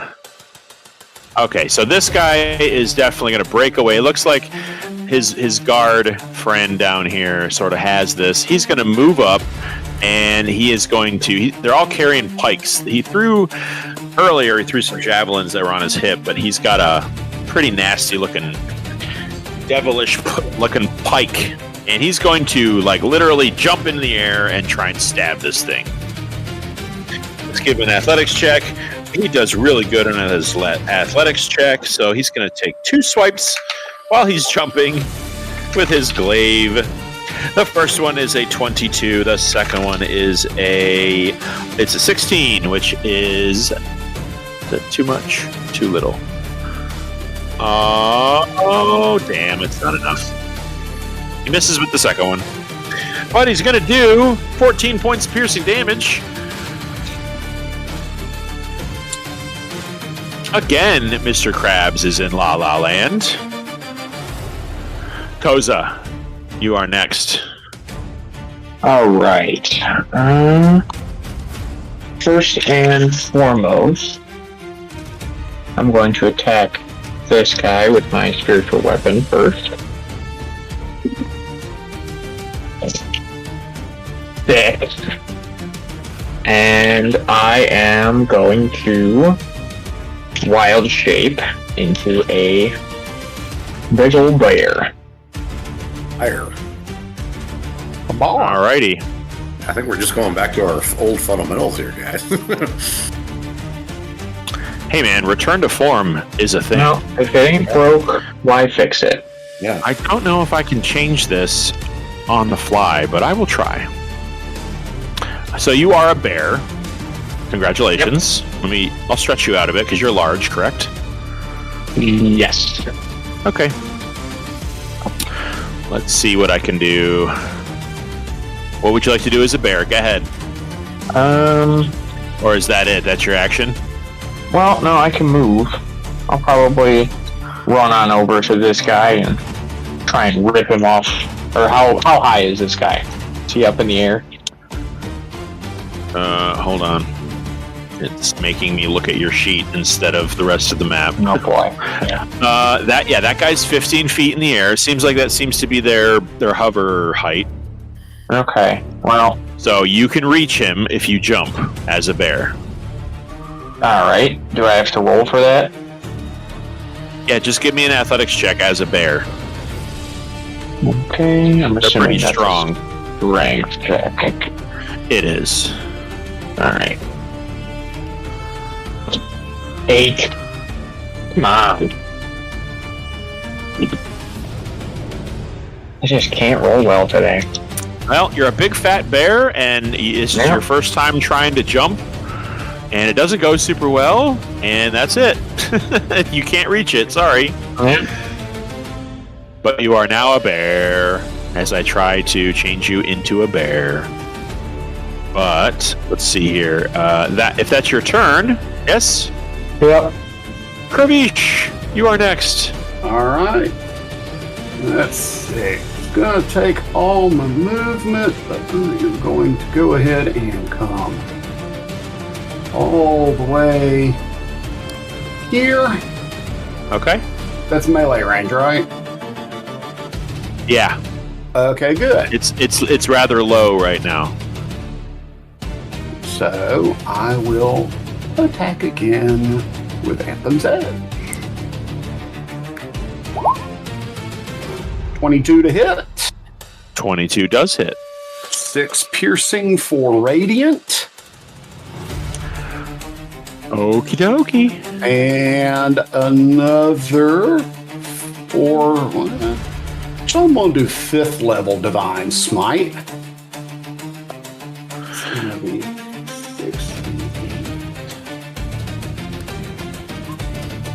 Shitty rolls. 18 additional points of radiant damage.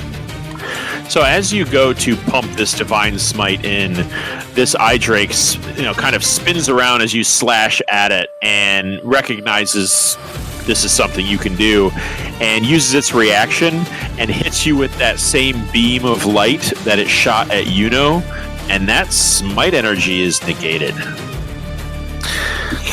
Okay, so no save or reaction or anything from my part. It just it just cancels out any magic in that spot.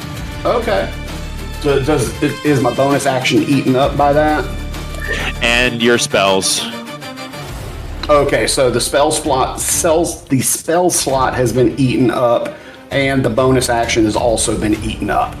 Correct. Okay, second attack. 19 to hit. That does hit. 9 piercing, 6 radiant. Alrighty. And that ends my turn. Okay. Koza, it looks like you are out of luck until I can actually sit down and do this. Which doesn't really matter, because we're going to... Iona, you're going to be our last turn, and then we're going to end the session for the evening, and we'll pick up here next session. So yeah, Koza, you're a bear. I'll fix that in between. Oh man, Okay. Why did it do that? I just put all this. I did not mean to put all this stuff over there. This is going to be what you look like. Okay. But I did not mean to put all that stuff over there. No, Shekus did not return 4 times over. Okay, Iona, it is your turn. Okay, if I jump down to here, how much movement is that going to take? I'm going to need a very, very good athletics check to see that you don't hurt yourself. But that's only going to use 5 feet of movement if you're just jumping. Okay, alright. In that case... Would an acrobatics check service as well? Yeah, acrobatics or athletics. Just beat a Do I 22. chance it? I mean, falling damage it wouldn't be too high in terms of falling damage. And I'm alright for hit points. Okay, I'll do It'd be 10 feet, so 2d6. Yeah, okay. Yeah, I'm gonna take some damage, but... Okay, hold on, let me do that. I can do this. I can't do this. Not bad. You only take 4 points of bludgeoning. You twist your ankle a little. Yeah, okay, so that's 5 feet of movement. And then I'm going to move up to next to Baranor.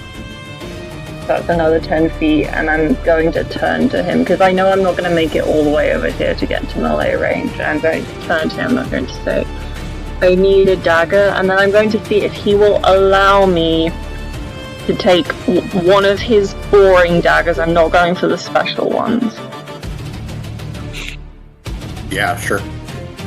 Okay, and then I'm going to move up to within range, and I'm going to throw the dagger at this thing. Alright, as you move away from Daunt, he's going to grasp your shoulder. Not grasp it. He's going to put a hand on your shoulder, and he's going to say, listen, you seem a bit low. I think I can help. If you trust me. And I do trust him, so I'll let whatever he does happen. So you grasp hold of Baranor's dagger, and Daunt, you see Daunt's eyes glow bright green, and his hair from his ponytail starts to float behind his head, and he starts to speak this guttural, gross language, and that light starts to permeate from his mouth and from his eyes, and an energy surge travels down his shoulder, across his hand into your shoulder, and that green energy travels down your hand. It's crackling. It definitely feels otherworldly, and it travels down your hand and it wraps around the dagger. And he says, he's out of breath. Use that. Okay, so I'm going to step forward and I'm going to throw the dagger at it. Yeah, you step forward. This new energy swirling this dagger kind of travels throughout your hand, and as you throw it, the dagger is propelled by a flash of green energy that sort of emboldens and bolsters the dagger that flies towards this creature. Make an attack. Okay, I'm just going to type it out in chat as opposed to... Okay, that's a 19. 19 hits. I need you to roll. I need you to roll the dagger's damage. Yeah. And I need you to roll a 1d10. Okay. Yeah, the dagger's damage is 5, and then on top of that... Okay, so that's going to be a total of 11 damage. As the dagger sails through the air, the dagger hits this thing in the shoulder and blasts apart part of its wing with the same energy that you've seen Daunt use for Eldritch Blast. Okay, you look down at your hand, and that energy continues to swirl around your fingers. He looks at you, and he goes, "You've got one more?" Okay, I'm gonna nod. And then, yeah, I might just stay here. These things move around a lot, and I'm pretty central. So I might just stay here, and that'll be my turn. Okay, he's indicating that you have another shot at that. Oh wait, as in I can do it twice on this turn? Yep. Okay, so I could grab another dagger and do it again? Yep. Yeah. Okay, alright. Okay, so that's going to be 27. Okay. That hits. Do it again. Base dagger damage, and if you're proficient with, don't forget, if you're proficient with them, you get to add a mod to that. Yeah, I'm adding my. Am I adding my full dagger proficiency? Yeah. I just want to check. I think I am. I want to say everybody's proficient with daggers. Yeah. Doing 1d4 plus my dex. Whatever your dex and whatever your proficiency bonus is. And then roll it again. In that case, that has not been coming through to my dagger rolls like this entire. It looks like it's showing the 2 plus a 3 for that last one. I mean, a dagger is only a 1d4, so your other one had 5, so it definitely did something. Yeah, I'm just gonna. Yeah, I don't think you're adding your proficiency. Okay, I'm gonna have to change some things in Roll20 then. Yeah. Let me just check, because in that case I'll have to add some extra damage onto that last one. But my proficiency bonus at this level is 5. Okay, so in that case, we're gonna add 5 onto the damage of the last one. And then the damage on this one is going to be 11 plus 2, so it's going to be 13 in total on this one. And that's going to be my turn.